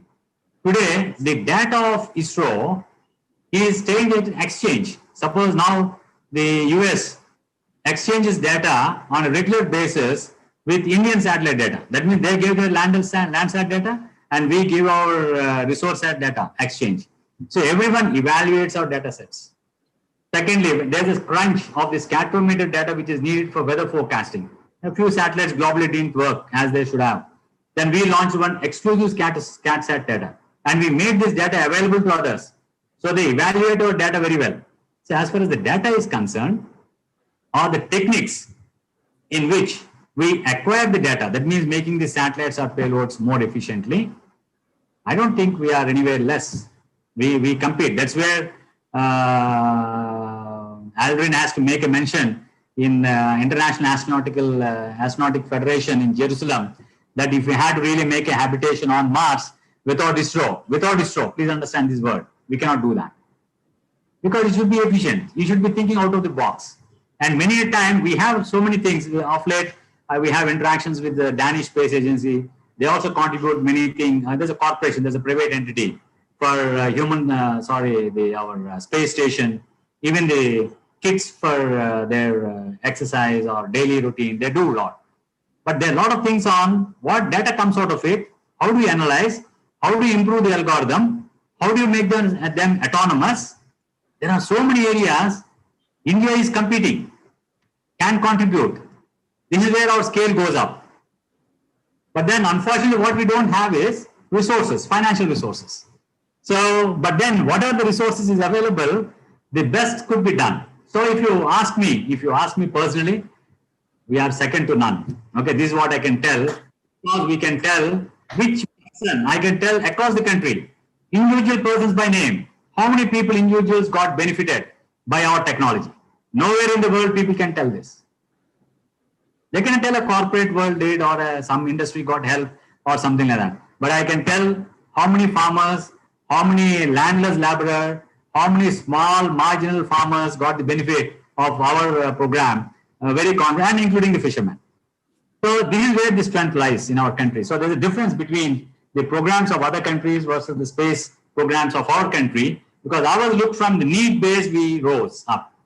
Whereas other look, they can do something and they did something and they try to link with the bottom. There's a difference between these two. And how to synergize both navigation and communication and earth observations and take it forward.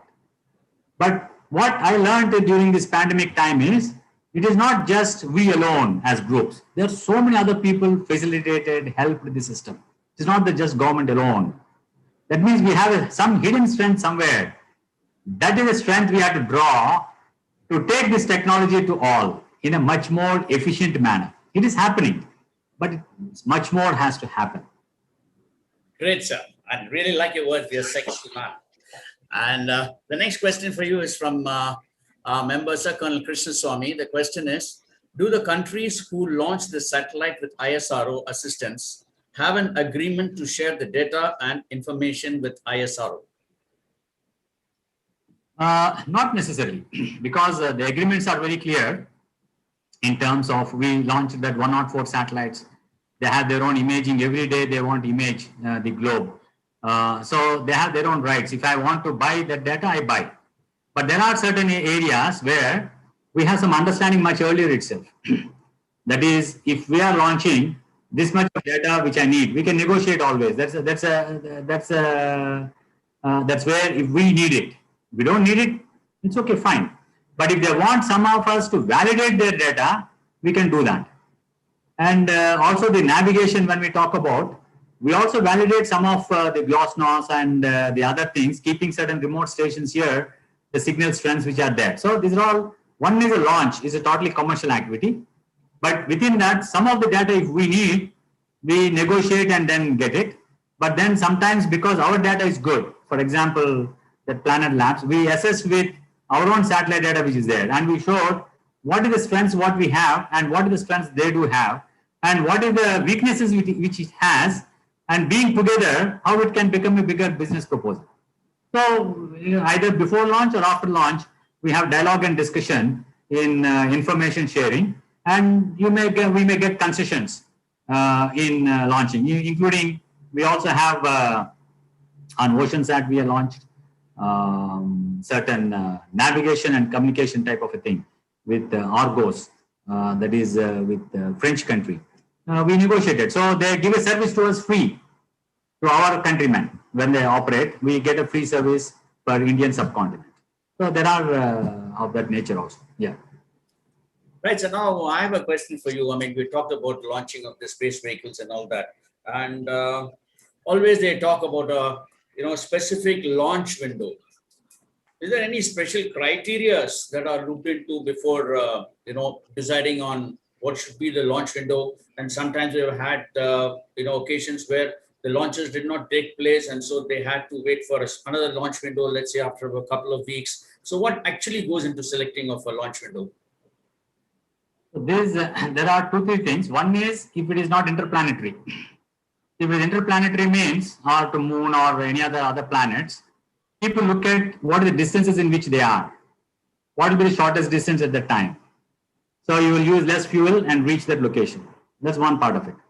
But if it is the normal launches, which happens for our low Earth orbiting or middle Earth orbiting or geostationary satellites, it all looks at the objects which are there, which are moving.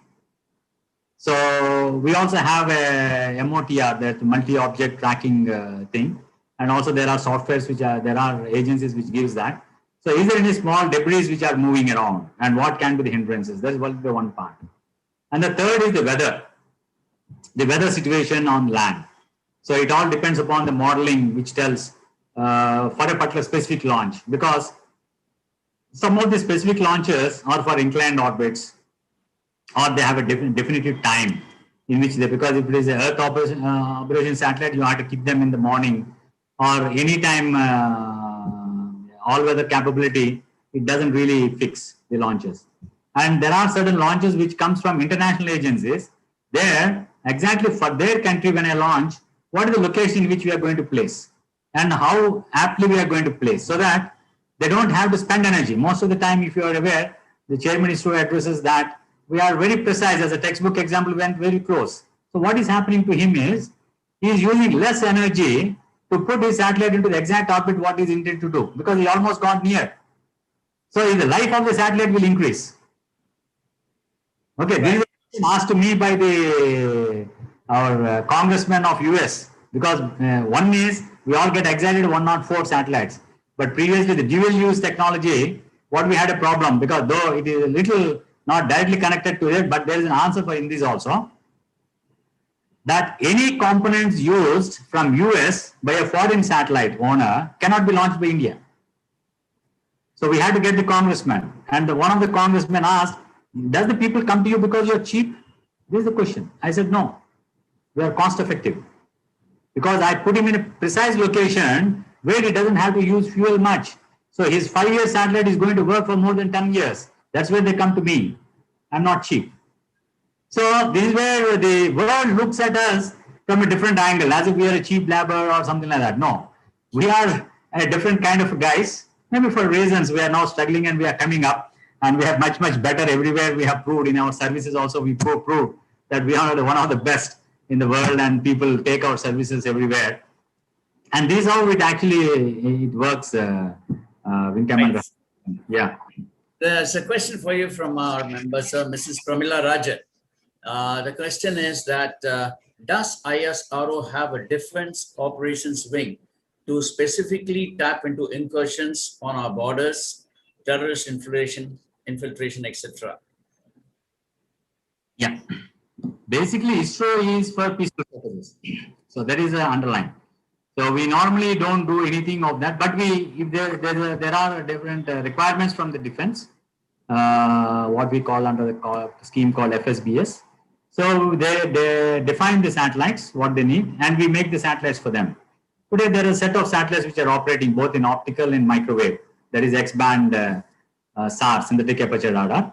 And as I already told, Cartosat 2 series and some 3 series which is coming up, they are having the best of the resolution. And also, as I told you, there's EVMs. So these EVMs look at a particular location when the Earth is moving and the satellite is moving. Any movement in between is recorded. And also you get a 3D of that. So you know each structure is a dormant structure, is an active structure, so many things you can do. And also next goes the thermal. So we straight away we don't get into that, but we help people. But for other activity, because today we have left-wing extremism in our country. So for that we did excellent database to show where you should do developmental programs. So that development will take into that other area and people will improve upon. So, but for that we had to know exactly where is the problem brewing. In fact, I did this for entire Jharkhand, and the entire processing was done in 3 days to exactly show how the people will move, what is the camouflage available, where are the resources available, very precisely. And if it is so, what is the area available for us to do developmental activities, so the villages will become part of the development. And the database are so good that it is all 3D. All are 3D. You can fly through on all these databases, exactly where you should camp, where you should not camp. All this has been given to the Central Intelligence and also the other people. But somehow when I see the news, we lost lives and think something happened, it really pinches. Because the information is there. Why this complacency? Why it is happening? Why we are not alert like in a border always 24/7? Why we are not alert? Why we are blinking? when we know the problem is there the other side. And we have all the technologies and the information in whichever you have to emulate for understanding of a common person. In non-being officer, the Jawan himself who is there, or the CRPF personnel, can also, they have been trained. NDRF also has been trained in their lean seasons for flood and other disaster related. So this is happening, but it has to happen in a bigger way. That's what I was telling. This is where we need to really chip in, like our, we don't have to do anything. We need to only facilitate, like if OAV, Air Force Veterans Officers Association, because you have links and you have some villages, or you have some, even your own local bodies. Why don't you link with people and tell, you want to do this, what is your problems? These are the source of data. And we'll identify one person who can facilitate them and doing an activity for which there's a payment, and the payment is within those activity. In all these activities, there's a money. There's called, what is called a basic plan. In that they can spend money. So what that money means? Typing a report like this. And that money is sufficient to do a big activity. This is where I churned in state of Chhattisgarh, 10,000 rupees in 2 financial years per village. That made 20 crores. And that's the project. And because of the time which we had to keep with the industry and all, with all the procedures in place, we completed that in 18 months. So in 13 crores, we could finish the project. So this is possible in our country. So I'm not talking theoretically on what can happen, but the money is there, but it is distributed. People don't know where it is and how to agglomerate and make it. So these are the things which, as a seniors, because I'm also part of you now. So how as a seniors we can do something with the knowledge what we gain for the opportunities God has given us. So, one more question for you from Pramila ma'am is that, do the states in India have a special tie-up with ISRO on its social welfare activities with regard to town planning, water bodies, agriculture, fisheries, etc.?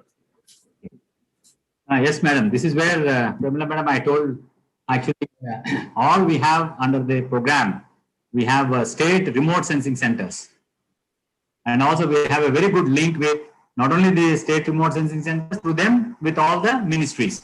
And they also have the Department of Fisheries, they have the Department of Water Resources for groundwater, etc. And that is the mechanism in which we try to work out with all the state governments. And many a time when there's an urgencies, when there's a drought in Karnataka, the state government, the minister straight away walks in, and then we help them in dire requirements also. We directly get involved, but we keep the state colleagues also part of it, because they have the more number and they need to be trained and then take it up. So all the applications which are needed for the societal benefit, ISRO helps to the state remote sensing centers, and also the mechanism which happens with the state. And most of the chief secretaries are periodically briefed on what we have and new technology which is happening and how things will happen. There's a good, very good mechanism in this. That's where we are able to reach them, the NGOs, both at all levels, both registered with the Government of India and registered with the Jilla Parshads. There's a good, this is where we are able to reach. Or else it's very difficult to reach to the bottom of the pyramid. Sir, I'm sure we have lots and lots of questions for you. The chat box is filled with it, so I hope you wouldn't mind answering them also. Let's have Wing Commander Arun Kumari has raised his hand. Wing Commander Arun, can you kindly unmute yourself and ask your question? Thank you, Ash. Sir, excellent information. The reason I'm telling this is I'm a proud member of core team DIPAC, which worked with NRSA during the IRS-1C launch. Though the project was on for 7-9 years, we were the lucky 7 from the inter-services team, which saw the launch, and I was part of the image processing team. So one is that what impressed me with the DOS is the extreme indigenization, which I think was in the DNA way back, which, to be very honest, was missing with us, with the armed forces, which I think has last few years. Arun, can you be a little bit loud, please? Okay, yeah, sorry.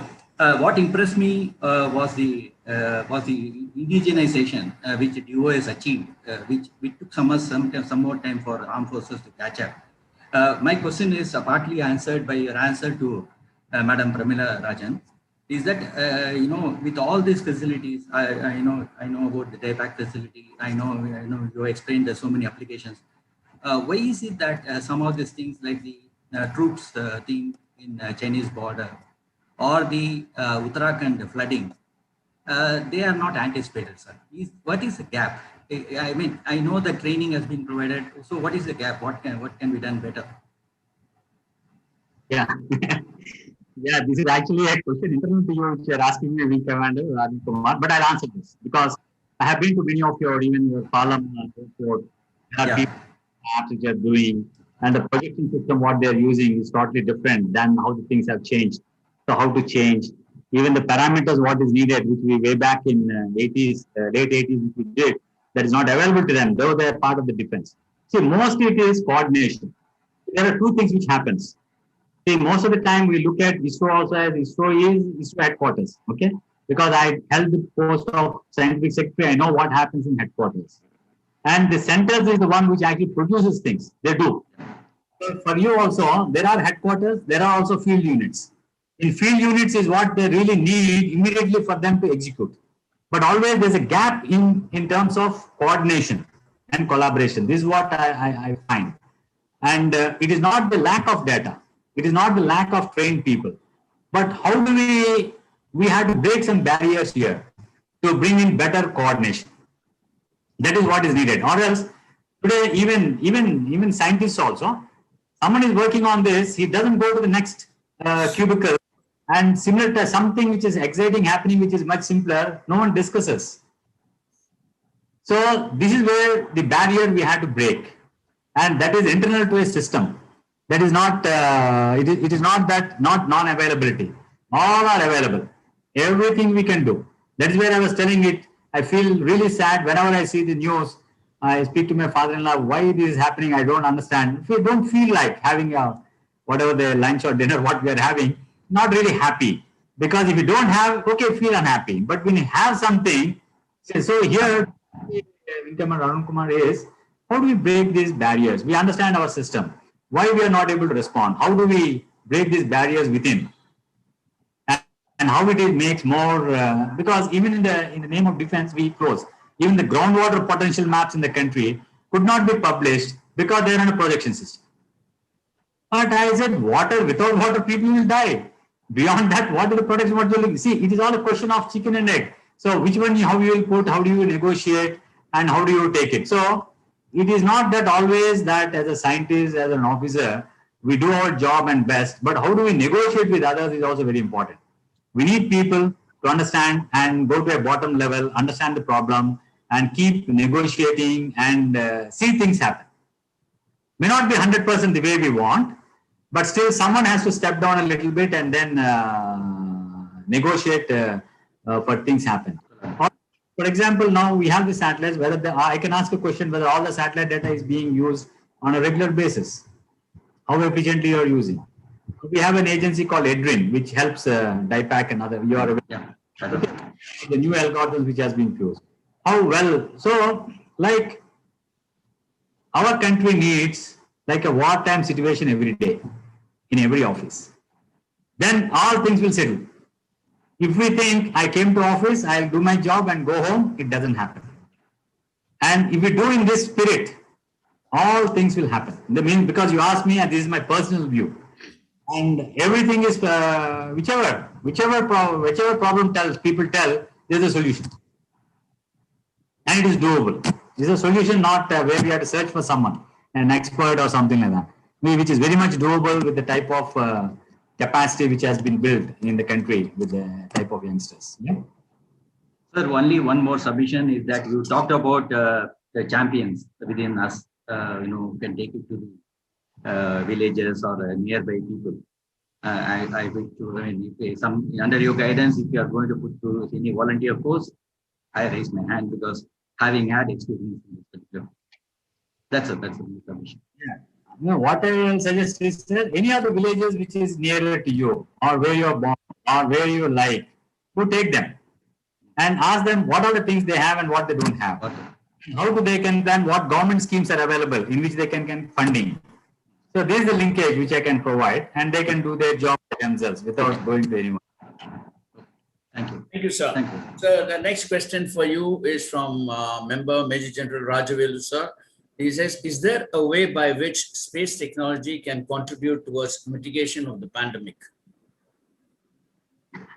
Mitigation of pandemic. Yes, sir. Mitigation of the pandemic. See, these are all the spin-off technologies which actually helps. See, today now one of the things is we feel there's a shortage of vaccines. Vaccine is there, is being produced, but it may not be reaching the places where it needs, or the essential life-saving drugs in the second wave is not available at the places where they should be. This is a simple logistic module, which you all must have worked in your own services too. Fantastic things are available in knowing, because we did this for IFCO for a fertilizer demand. Means where is the demand, how the produce will move to the last village or to the cooperative society in which the fertilizer has to go. That means where you are having rake points, how many storages are there, whether specific storages are needed, or how to do, and how do we distribute, resource allocation, routing and allocation, how the routing, and then suppose the road fails or there's a flood, or what is the rerouting which you have to do, what is the minimum distance, how much is the stock, how to do it. And this is what Amazon or other people do. For their own products, Flipkart and all, that's how they do service, and even the Swiggy fellows are doing much faster without any of these things. So this is one area today. We have some things. How do we monitor the things? Because with the navigation you can monitor where is the product which is going, what is the volume of it, when it's supposed to reach, and from there how it gets distributed, are the right places it is going, and how much is the stock going to exhaust at what time, how do we replenish? Someone has to pay for it, and the invoices. Everything, this is one part. The second thing is, today we are all doing with what is called antigen-based testing for our COVID. Okay. There's another method of testing called aptamer. See, this aptamer-based testing is more reliable. This is a chemical-based. It's not antibody-based. And it is do by ourselves. That means we can do it by ourselves, and within 15 minutes you can get the result. But this has a component of a nanotechnology with an aptamer based where we can make it per se. But then, since the demand is so much today, people are not focused in that area. And also, I'll just give you a hint that aptamer for my research during the pandemic when I want to do, because we're doing for, as I told you, the gas sensors, biosensors, which are also we can do from our space-related activities as a spin-off technologies, because these are all on nanotechnology, coating, and other materials. We thought we'll take it up. You'll be surprised to know 1 liter of the aptamer which I needed for COVID, 10 lakhs is the quote which I got from UK and US. And one startup company in Delhi is ready to give me, if I give 2 lakhs to him, he will give me it in 2 months. That's also fine for me. But then there is another French company ready to give me for 50,000. See this price variation. So this is time that we should get into these kind of new areas. That's one part of it. And also today still I'm seeing in the hospitals and all, they're doing them manually, that hypochlorite solution and all. But there are some UV devices out there. And we propagated through APHI. APHI is one public health institutions, and we gave a circular to all the medical institutions in the country that you should use this kind of UV type of this thing depending upon your room size, and also which frequency which we can use. That is from 230 to 260. In between is the best. And that if you are able to use it for a certain duration, all viruses, irrespective of COVID, they die. But this has to be done without the human being. So when you have a CT scan room, you keep it for a certain time and then take it out. So the entire thing is gone. And there are a lot of studies which has been done. So we publicize, even in our labs, at IAST, we use this. And it can be mobile. And you might have seen the Russian guy showing on TV, semi-robot type of thing moving. And this is all doable. And we did it much earlier, just at the early phase of the, so at different, these things are there. Sir. And the other one is the vector-borne diseases like malaria. Okay, where is the source of malaria can come. So from space image, because that is where the female anopheles mosquitoes breed on the fresh water, which gets logged. So we know what is the soil quality, soil texture and this thing. So if this is there, what is the probability of having the malaria? And these are tested models. The Malaria Research Institute do that. Similarly on Spanish fly, which also creates some havoc in some parts of the country. So if you know the source of the problem, where is the source? when it will get aggravated, and how it will go to the other places. So this is where we can do. Whereas partially I answered about your COVID related, and of course ventilators, today people are doing, because these are all spin-off technologies. And already IIT Kanpur, I think, already productionizing that, including IoT. See, this IoT is important. Today, if you see, we are always touching our cables and moving up and down. How do we sanitize that? So there's a Wi-Fi which we can use it from this the instrument to the communication. So we always need not go into the patient's room.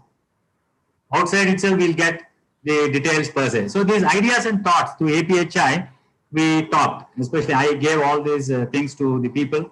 Kindly encourage people to look into those areas and then come up. But then, as I was telling you, we had to act fast. Sir, actually, what I was thinking about certain technology, wherein you have certain sensors, which are, biosensors, which can really, detect, the pandemic, the COVID-19, or you have the spike proteins, which we can detect by the satellites, and where you can identify certain clusters, which people would have never thought that these areas are, going to get contaminated. So is there any such thought process in this technology? Rajwali Saab, maybe I'm afraid I'm not aware of that, but I was telling you the biosensors which look into the sample of, similar things can be used.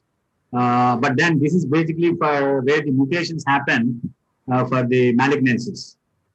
Like we are now testing for breast cancer. That means the cell, how the exosomes are moving, and then using again the gold code, this nano material which we are putting in. And then we can tell based on the changes which is happening in the blood sample and the type of the release of exosomes, there is a direct marker to tell in a person there's a high probability malignancies can happen. And that malignancies, is it related to breast cancer? And most difficult one is pancreas, because pancreas, if it happens, so we are moving in that direction. So we ourselves cannot tell this is possible. If you tell us that these are the things which you had to look for, and this is where we can keep certain markers. So, but these are all basically spin-off technologies. It's nothing to do with the satellite here. It is because we do a lot of miniaturized things, material coatings. Some of the things we can bring in here and then work it out. Thank you, sir. It has been a wonderful, wonderful, very informative talk of yours. We are really proud of you and your organization. Really wonderful. Sir, I have a couple of questions more left in the chat box. Wait, ma'am, I'll just come back to you, ma'am. Vinko Ravi Shankar has asked for his chance to ask a question. Ravi, you can ask your question. Dr. Krishna Murthy, thank you so much for a very, very, very enlightening talk today. In fact, you opened our eyes to a very, very wide spectrum of applications of space and remote sensing technologies here. I have only one question. You answered many of our queries already. One question is there any application available of the known space and remote sensing technologies in the field of archaeology? The reason I am asking this question is particularly reading some Sangam period poetry as well as the subsequent historical accounts. There have been lots of townships that existed, say, near Pumbuhar, near Mahabalipuram. There are towns submerged under water here. And we do know that a lot of archaeological excavations are done in Dwarka and all. Is there any application through which we can identify these sites and kind of recover, resurrect these submerged townships that you have had in the historical times? Yeah, now one is the submerged thing, I'll come a little later, but then archaeology, it is very well used because there are certain patterns, set patterns, which has been described in certain transcripts. That is called sacred grooves, or certain old settlements are on some mounds of a different nature. So from the satellite images, we can pick up those things and whether they're stable, because time has passed. Whether what we are talking should not have been weathered or eroded much faster. This way, the subject of geomorphology is very important. This is why geomorphology is important is, most of these ancient things are everything related with water. They need water source, okay?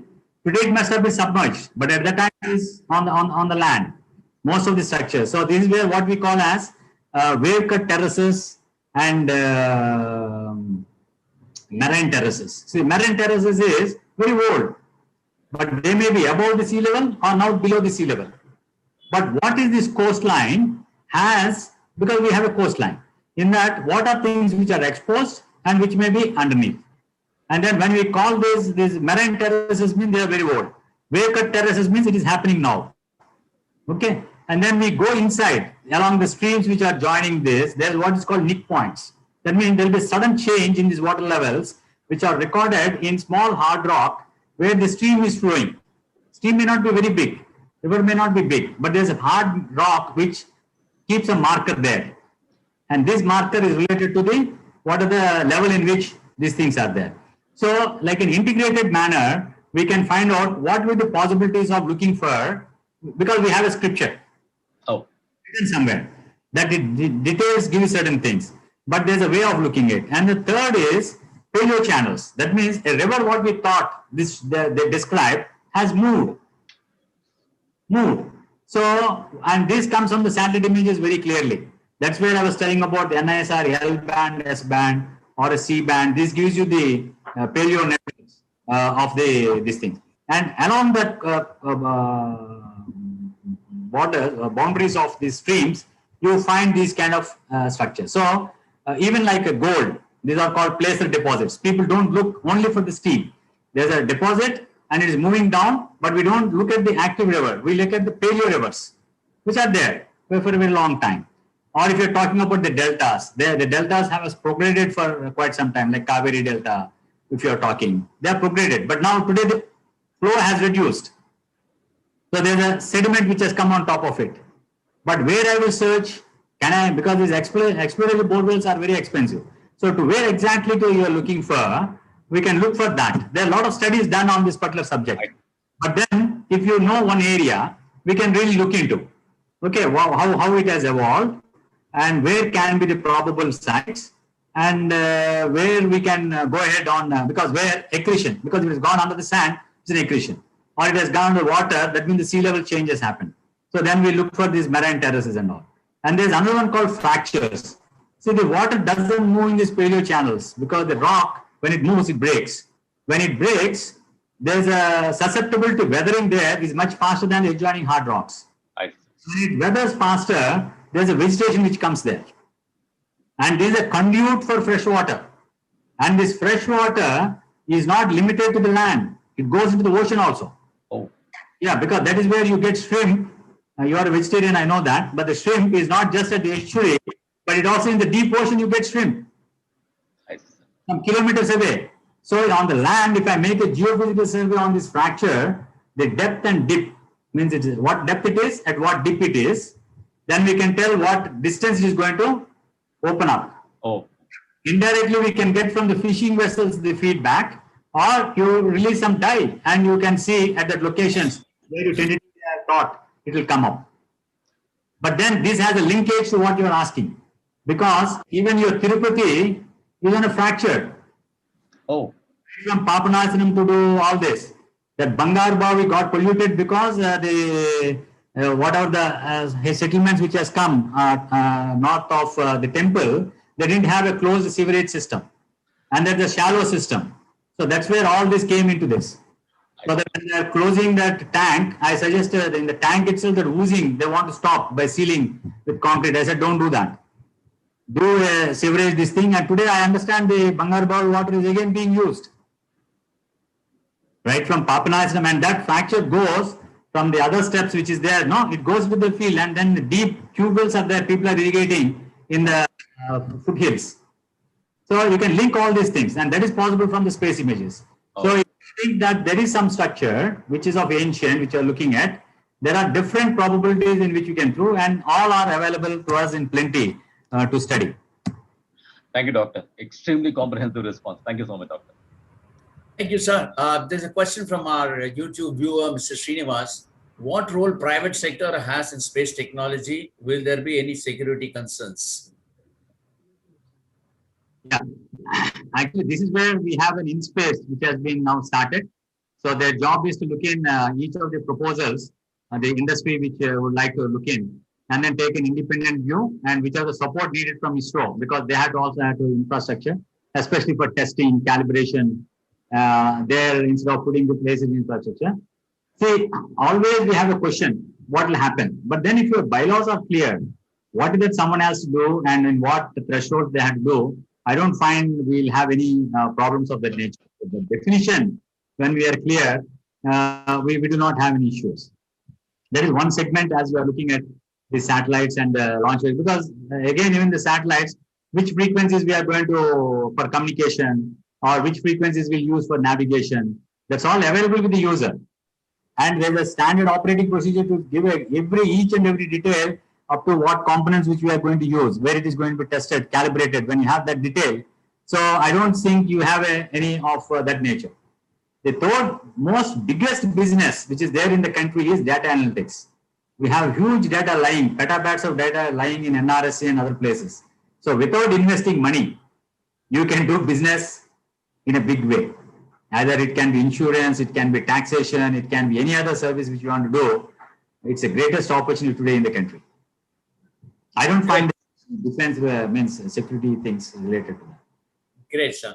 Grubi Monda, sir, you wanted to ask a question. So you kindly ask before I move on to the other questions, sir. Thank you. Dr. Krishna Murthy, first let me thank you for an excellent exposition of the entire field of science, particularly space science, particularly meteorology and satellite. I'm ex-faculty of meteorology in the Air Force, and my colleague Abhimani, Field Commander Abhimani also has been in the Met branch.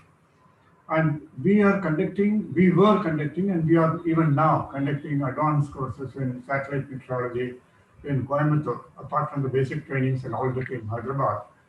This faculty is having a satellite meteorology courses for 2 months.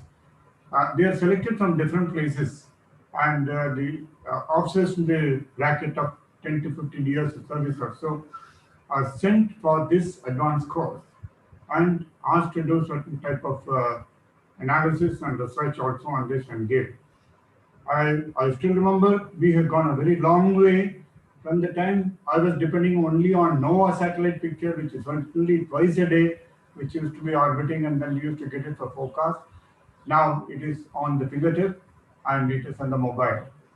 Have you been associated with the Met faculty, sir? If not, we should be too happy to get you associated with the meteorological faculty in Coimbatore. And we can also request you some time through my headquarters to be a guest lecturer for Coimbatore Advanced Met courses.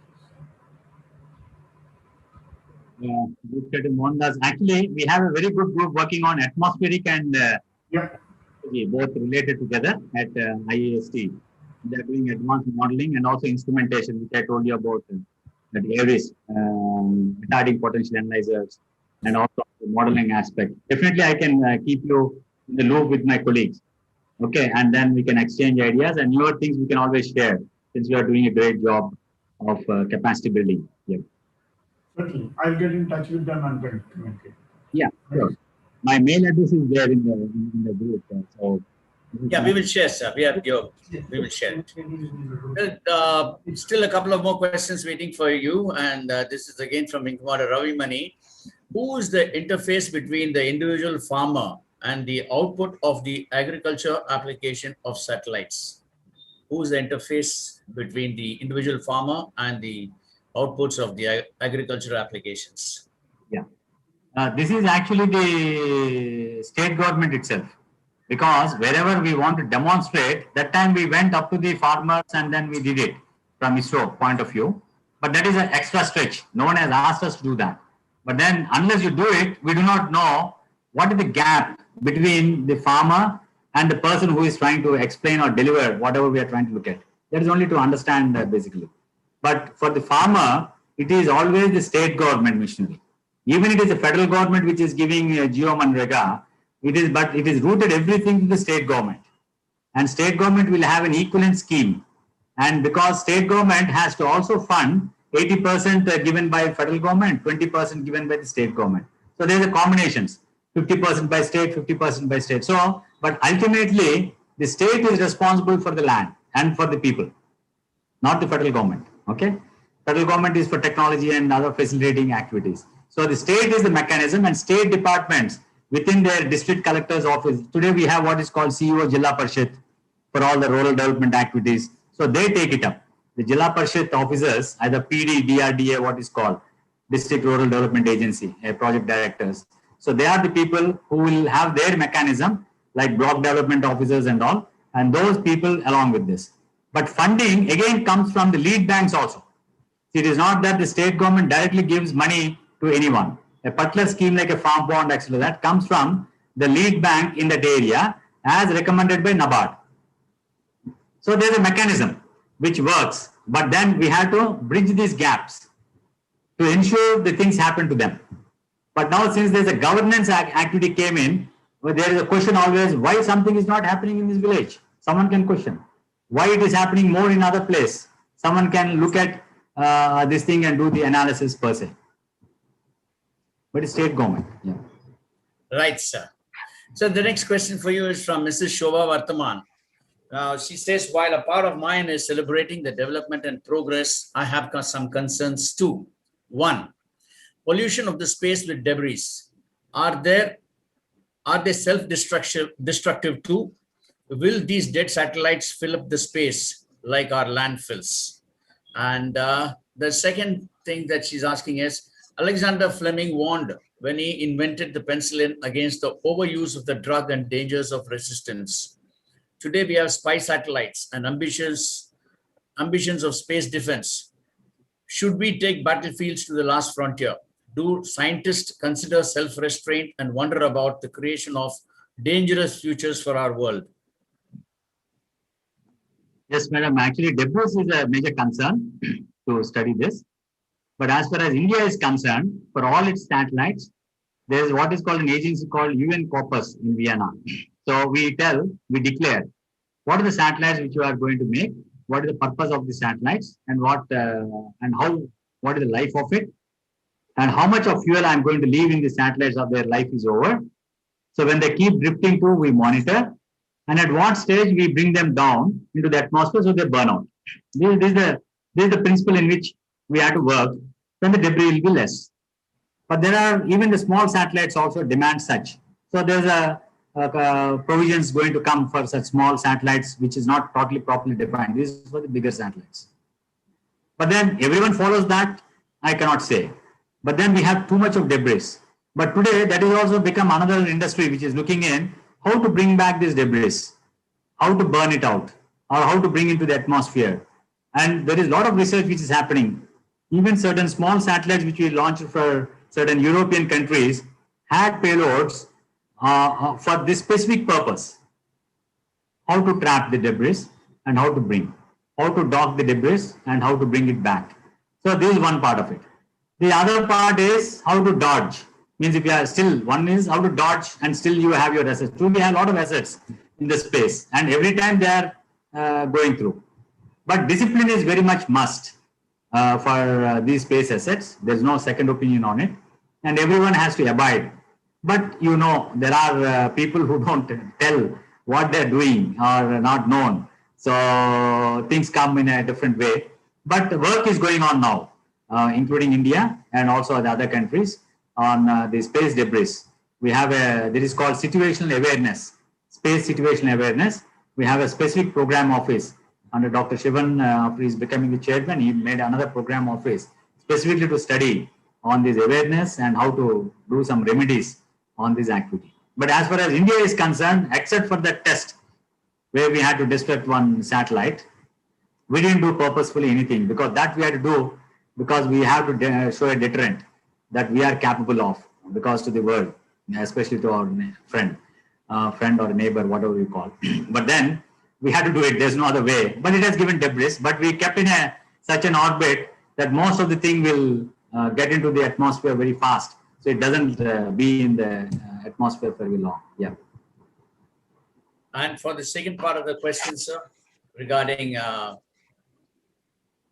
read out the question once again. Alexander Fleming warned that when he invented penicillin against the overuse of the drug and dangers of resistance. I'm seeing this. In the chat, I'm seeing this.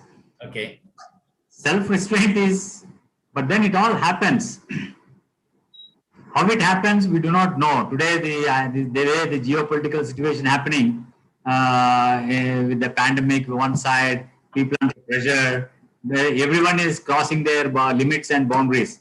And where what will happen, we do not know. And of course, the spy satellites, no one declares how many are there, etc. And they have they do play in changing their orbits. So how much fuel they go up to the last extreme to use for the purpose, and they'll become a differentiated risk. Yeah, restraint is there. So this is where I'm telling the discipline. In fact, Vinkaman and Harshvardhanji, I clubbed that. Discipline is very much essential. But because it is going to hurt everyone, it is not going to hurt only one. It is going to hurt everyone. Okay, so if that is understood, then the restraint is more specific. Yeah. Right, sir. The question for you from one of our YouTube viewers, Shruti Bharadwaj. Would it be possible for people to make trip to the space in the near future, as is being promoted by companies like SpaceX? Yeah, very much. See, this is basically the space tourism. The limiting factor was always the cost. So the reusable launch vehicle, which is being used by them, and we also did some prototype of reusable launch vehicle. In that, we also did something what is called air breathing technology. That means we don't put an oxidizer, take the oxygen from the atmosphere as long as it is. So you can reduce the weight. So once we reduce the weight, we can increase somewhere else in terms of it can be crew or whatever is it. So the reusable launch vehicle, the efficiently which people, SpaceX and all are demonstrating, I find there's a good future in space tourism in the near future. It will happen because basically it was the cost always and the safety. So the cost, if it comes down, automatically when multiple competitions are there, multiple partners, the safety will automatically, the SOPs will build up. Right, sir. So there is a question for you from Vinkamada Sukumar. One is that there is an aerospace command being formed in the Indian Air Force, and we are training our crew to be sent into space. How much of interaction and assistance is provided by ISRO? You mean the astronauts who have gone for training in Russia? So Yes, is that your question? Yes, sir. Yes, sir. Not only that, it is not only astronaut going into space, but also there is a directorate in Bangalore which is working on this, training them, and also getting involved with the launch of the crew. So their interaction with ISRO. To be very, very specific, because once after the HSP has been launched, I'm not in headquarters. Okay, I came to the academics area. But then one is for a short gap arrangement, the astronauts have been selected, they've been to Russia, they've been trained and they have come back. And there's an interaction which takes place. But there are so many other things which are there as a protocols which need to be done in terms of curriculum for astronauts, which need to be done on a regular basis. So some activity we started in IAST, in what is the type of curriculum which we need to do. So we have a program office. One is we have a center called Human Space Program, Center, and also there's a program office. For ISRO, how it works is like how your air headquarters also we have a program office. We have a human space program office. So those are the people who coordinate with the centers and other institutions, because we are taking the help of, for example, in space medicine, in food in space, we have food technology. So we are working with someone and some other organization. So this program office is one which becomes the link in interacting with different centers and units, or it can be private or it can be government organizations outside the ISRO's purview. That is a link for us. Okay, so this is as far as the crew launch into the space. What I'm asking you one more question is, there is a space directorate being formed in the Air Force. A space directorate by virtue of which they're going to monitor the satellites, and there are some military satellites which are also monitoring the Earth. So how far is the ISRO going to involve with them and then interact with them? Yeah, for example, I'm aware of this space directorate and what they would like to, broadly I'm aware of it. But then here, there is a group which discuss on with the ISRO chairman, because At a higher level, we have people like Secretary, Department of Space, Department of Atomic Energy, and also from the DRDO and other organizations who has a linkage and dialogue on some of these things which need to be coordinated. But who does what exactly, I cannot answer your question. Okay, but I know the directorate and I know the roles what the directorate has asked, and it is still nurturing. It is not just something concluded. Okay, yeah. But one part is always for peaceful users. They don't get into defense at all. Defense has even you are there in RCI Hyderabad, we've installed the ground station for your own satellite, sat and all. And we testing, calibrating, all these things we helped. But after that, it is yours. Okay, your baby, and then you from the defense, they take care of it. But whatever, okay, then it is all becomes the bonus lies on the defense. Yeah. Thank you, sir. Thank you, sir. Thank you, Dr. Krishna Murthy. Thank you, sir. One last question I've got, sir, which I put it in the chat box with Venkamada Ashavardhan. You were mentioning when Venkamada Ravishankar asked you a question about this archaeological survey, which you are helping them out in finding out the items. You mentioned that you will talk about the submerged items a little later. Okay, and in that aspect, I would like to ask you one question. Yeah. Regarding this Malaysian Airlines MH370, which vanished into thin air. And there are some theories that they've gone underground under the seabed. With the US technology and our technology, nothing can be done about tracing them with a satellite? Yeah, see, basically the satellites are on the surface. And to a certain extent, we can get based on some changes which you can look for. Because you link two things. One is I try to match what we know on land and what could be in the ocean, because the sea has come up, the sea levels have changed. What is the type of features which you look for to get into the submerged features? It is nothing to do with satellite, but there is an interpretation. It's an interpretation of the data what exists, where we should look for the probables. That is one part of it. Whereas the aircraft and all, they actually, that's a big ocean, and then it's a different game, because I also searched when one of our aircraft has lost when we go into Andaman Nicobar. At that time I was director of NRSC. Yes, I used sir. lots of data, Yes, sir. and I scanned through everything. But I understand there are 3 people holding that beacons with them. I'm surprised why these beacons didn't go on. See, even CMs of Andhra Pradesh, the previous chief minister, everyone asked me a lot of questions. We did a lot of search on this. But there are certain things which we never, I don't know whether did we check the charging of that, because that is the best bet which we can do. And why that got switched off? Or what is the alternatives if it is really not working? Because when it goes at that, it's supposed to, under pressure, it's supposed to switch on. So that is the area where we had to really look in. Or they didn't charge, or they didn't put it on, or what is the instrument which is hooked there itself. No one has really looked into that. So there are so many ifs and buts, but then this is where the feedback. Last time also on some question came on feedback on ocean fisheries and all. No? If the feedbacks keep coming, we can improve upon the instrumentation. And we can improve upon even no power, but still something will come. Even everything, even a dead cell is there still. Today there are ways in which we can generate a signal and then send, which will become very, very critical and important to trace where approximately the location happens. But I don't know the other theories of getting into a certain thing which, but from space you cannot tell much. Yes, to certain part of things we can make certain things. Right. Thank you, Thank you, sir. Thank you. It's been a very enlightening morning. And before I hand over you to our president for the final closure, I have one question for you.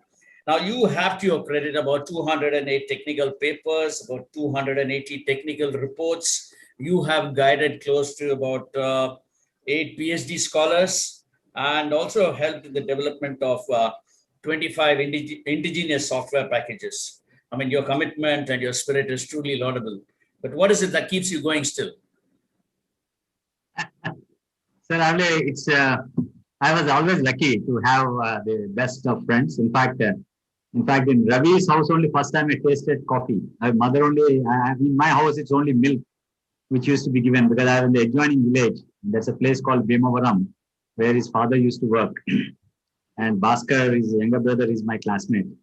So everywhere I got very good friends, teachers, who just didn't teach things, but they also told practically be on the earth, be on the ground, be with the people. And I come from a farming community.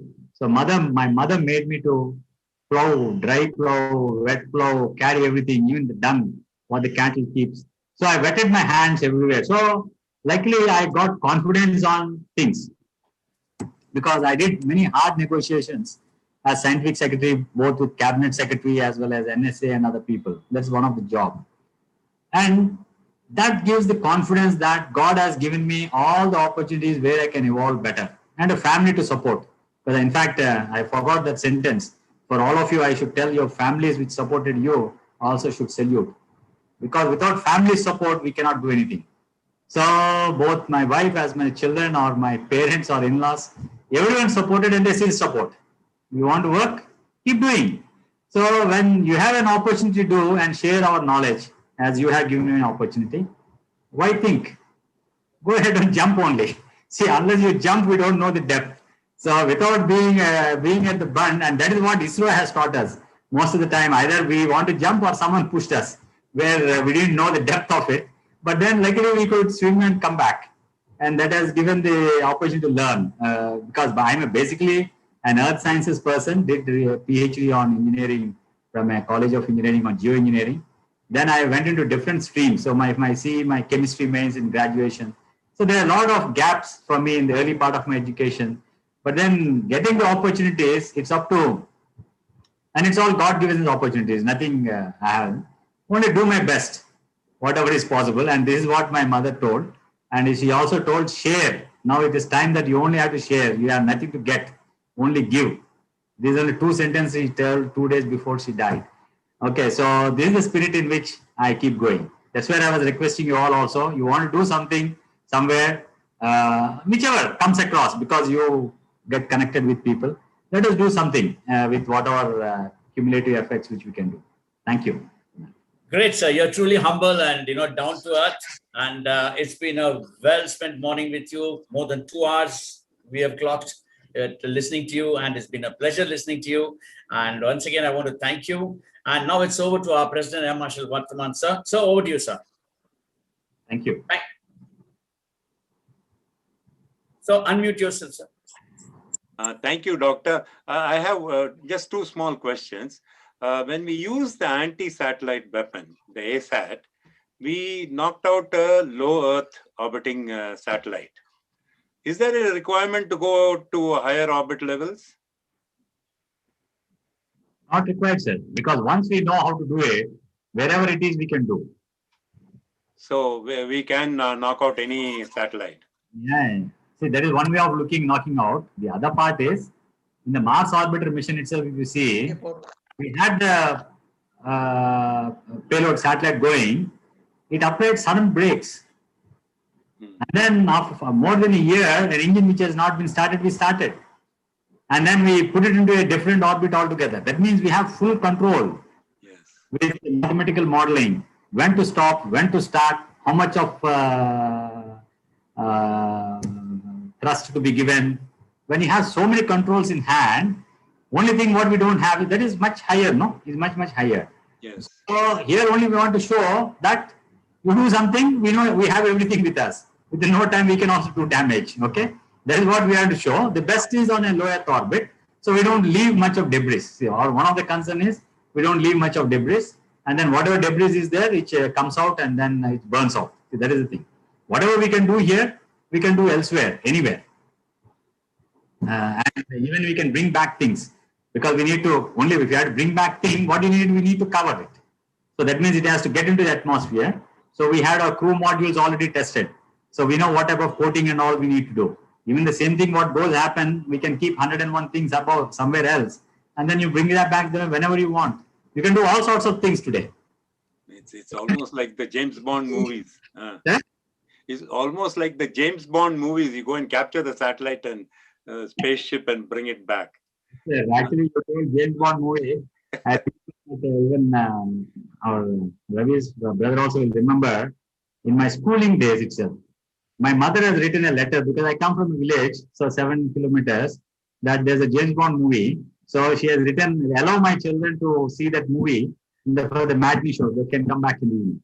So she felt that there's a future technology is always coming in that, so children should see, irrespective of other things which will happen. No, that's what I'm telling. I'm lucky in all aspects.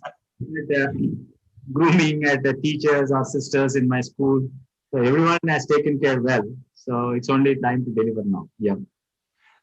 In terms of the global positioning system, the GPS which we use, the Russians have the GLONASS and the Chinese have their own, and we have our NAVIC. Have we switched over to use of NAVIC and commercial exploitation of our own NAVIC system? Yes, sir. See here, basically the NAVIC chip is what is needed. So the instruments are all there. People are using it. As I told you, the fishing vessels already it has been given. That means there are two things which you can do. Because in GPS related, you cannot message. But in our NAVIC, the fisherman can message back his situation or anything. On a code base, he can give it back to us. That is one part of it. Now, all the Aadhaar, suppose where you are having Aadhaar, there is a connected with the GPS. Now we are testing with NAVIC. Now, every Aadhaar counter will have a NAVIC related this thing. So slowly it is migrating now. And also we have the government's clearance also that everyone has to use now NAVIC receivers per se. So one of the part is the chip which is needed. So there are already industries which have invested onto this and they're not delivering it. Now it's a delivery mechanism which has to happen. So, but most of the things will have both hybrid. Either you have GPS and NAVIC or GLONASS or a NAVIC. You can have multiple when you cross over to certain things. But all our strategic and important requirements will be talking on NAVIC. Yes, indeed, because that was what I was leading to. Because when we were using the GPS for our navigation system and our weapon systems, it has that degrade. We are operating the degrade values only. So our errors, weapon errors, were much larger. So the NAVIC will give us excellent accuracies. Yeah, it will give very excellent results because that has been tested, sir. See, now it's only question of the chip getting in and how do we replace and how do we validate and take it forward. Right. And especially for aircraft related, you are aware that Gagan already has been tested. Yes, we are using that. We have in geostationary satellite to look at the GPS thing, but now we are now slowly putting on the NAVIC only. The NAVIC is becoming the mainstay for us. And all the aircraft which is coming in and going out, when they come into our system, has to get into Gagan or NAVIC related. Right. In terms of the satellite information, the information on mapping of lakes and pictures of the lake, our colony has a lake just outside. Is it possible to get the images of the lake summer, during monsoon, and all those periods? Is it possible to get that? Yes, sir. This is what I was telling. All the major water bodies, every 15 days, information is put on Bowen. If you go into Bowen web portal, you will get the information of the different water bodies, how the water spread is changing. That is one part of it. Then the satellite images, 2 seasons data is placed on Bowen as a satellite image itself. That means you are adjoining, you see the hills and the water body in between. Yes. Water body which you are looking for. And there are 3. And then high resolution data of Indian satellite, every year we are replacing. That means 1 meter. Today is, as per the protocol, 1 meter data we can publish in India. So anything 1 meter data, most of this 50 meter resolution also, we have 50 centimeter resolution. We are bringing it to 1 meter and we are hosting on to Bowen. So if you get into Bowen, you will get host of these things, information on periodically, which is there on water bodies. I request you to someone to explore into this. Right. This information. Yeah. It's free to use, or is there a commercial aspect to it? Free to use. Free to use. Yeah. Okay. Right. The thing here is, Information, thanks to ISRO, is available in plenty and it just needs to be exploited. So can there be accountability to the collector? Let's say, for instance, you have a district collector. He has a module from which he is downloading continuously the information which is required for him, which is coming out. So exploitation of the information is his mandate. So when he goofs up and there is a flood and there is something in which he is not taken up, he's supposed to be accountable.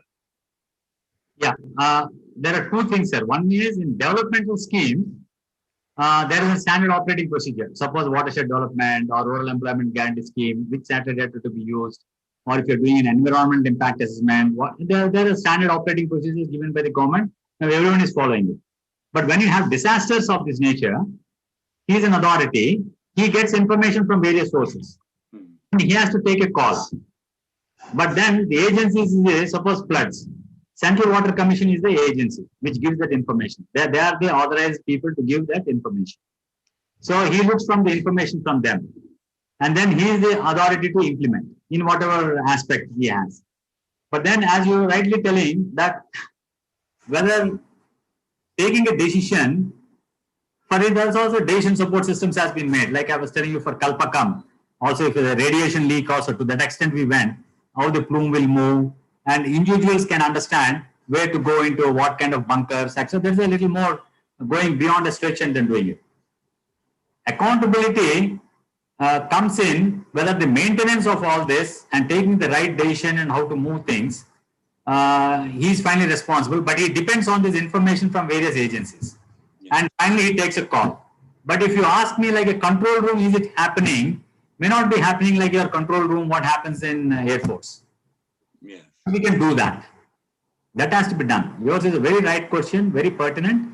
And for that, we don't need heavy resources in whatever the machine which people have. On top of itself, this can be done with when a calamity happens, what are the resources available, what are the people where they are, and how they had to move or where they had to converge, and where are the places of converge, and which are the type of vehicles to move. Unfortunately, the type of vehicles, this data is not available. How many trucks I have, how many ambulances you have. Ambulances today, it is some record is there, but trucks, because you need to move people. They are not government owned, they are all private owned. So how many I can have to, sorry for that interference, but how many we can move at a different juncture, so that is not available. So that also should be there. Yes. Then he takes a call. For example, for an election, he knows how much he needs, so he will ask for those limited resources. But when a calamity comes, there is something exponentially, something may happen. So this database has to be frequently updated and then kept ready. Then we can do like a control room for that softwares, everything, all indigenous things are available. We don't have to worry about such things. Thank you, Doctor. What I must say, your passion for ISRO and the work it does is available to, it's there for us to see. And you took 1 hour, 15 minutes patiently answering each and every question. Thank you very much, Doctor.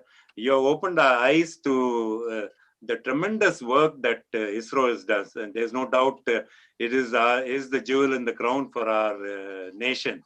I must say that we must thank the man, the Almighty, that the military did not take you and ISRO took you, because the loss of the military is the ISRO's gain and gain for the nation. Thank you very much, and thank you for opening our eyes and amazing presentation. You have, let's say, at least 100 of us who are your foot soldiers who will spread the good message and exploit ISRO's information that is available for all to use. Thank you, Doctor. Our very best wishes to you, and our very best wishes in the appointment you have now. And there is many more miles for you to go. Our good wishes are with you. God bless. Thank you. Thank you, sir. Very much for that. I'm sure we'll take his help for a visit to Sriharikota for seeing a rocket launch, sir. Yes. Once we have the pandemic behind us, we would like to go and witness a launch at Sriharikota. I know that we're going to launch one every month. I think this ISRO is planning one every month this year. So we look forward to taking the opportunity to go and see, and you will find us nagging you once again. No problem. Yeah, thank you. Till then. Thank you, sir. Thank you very much, sir. Thank you, sir.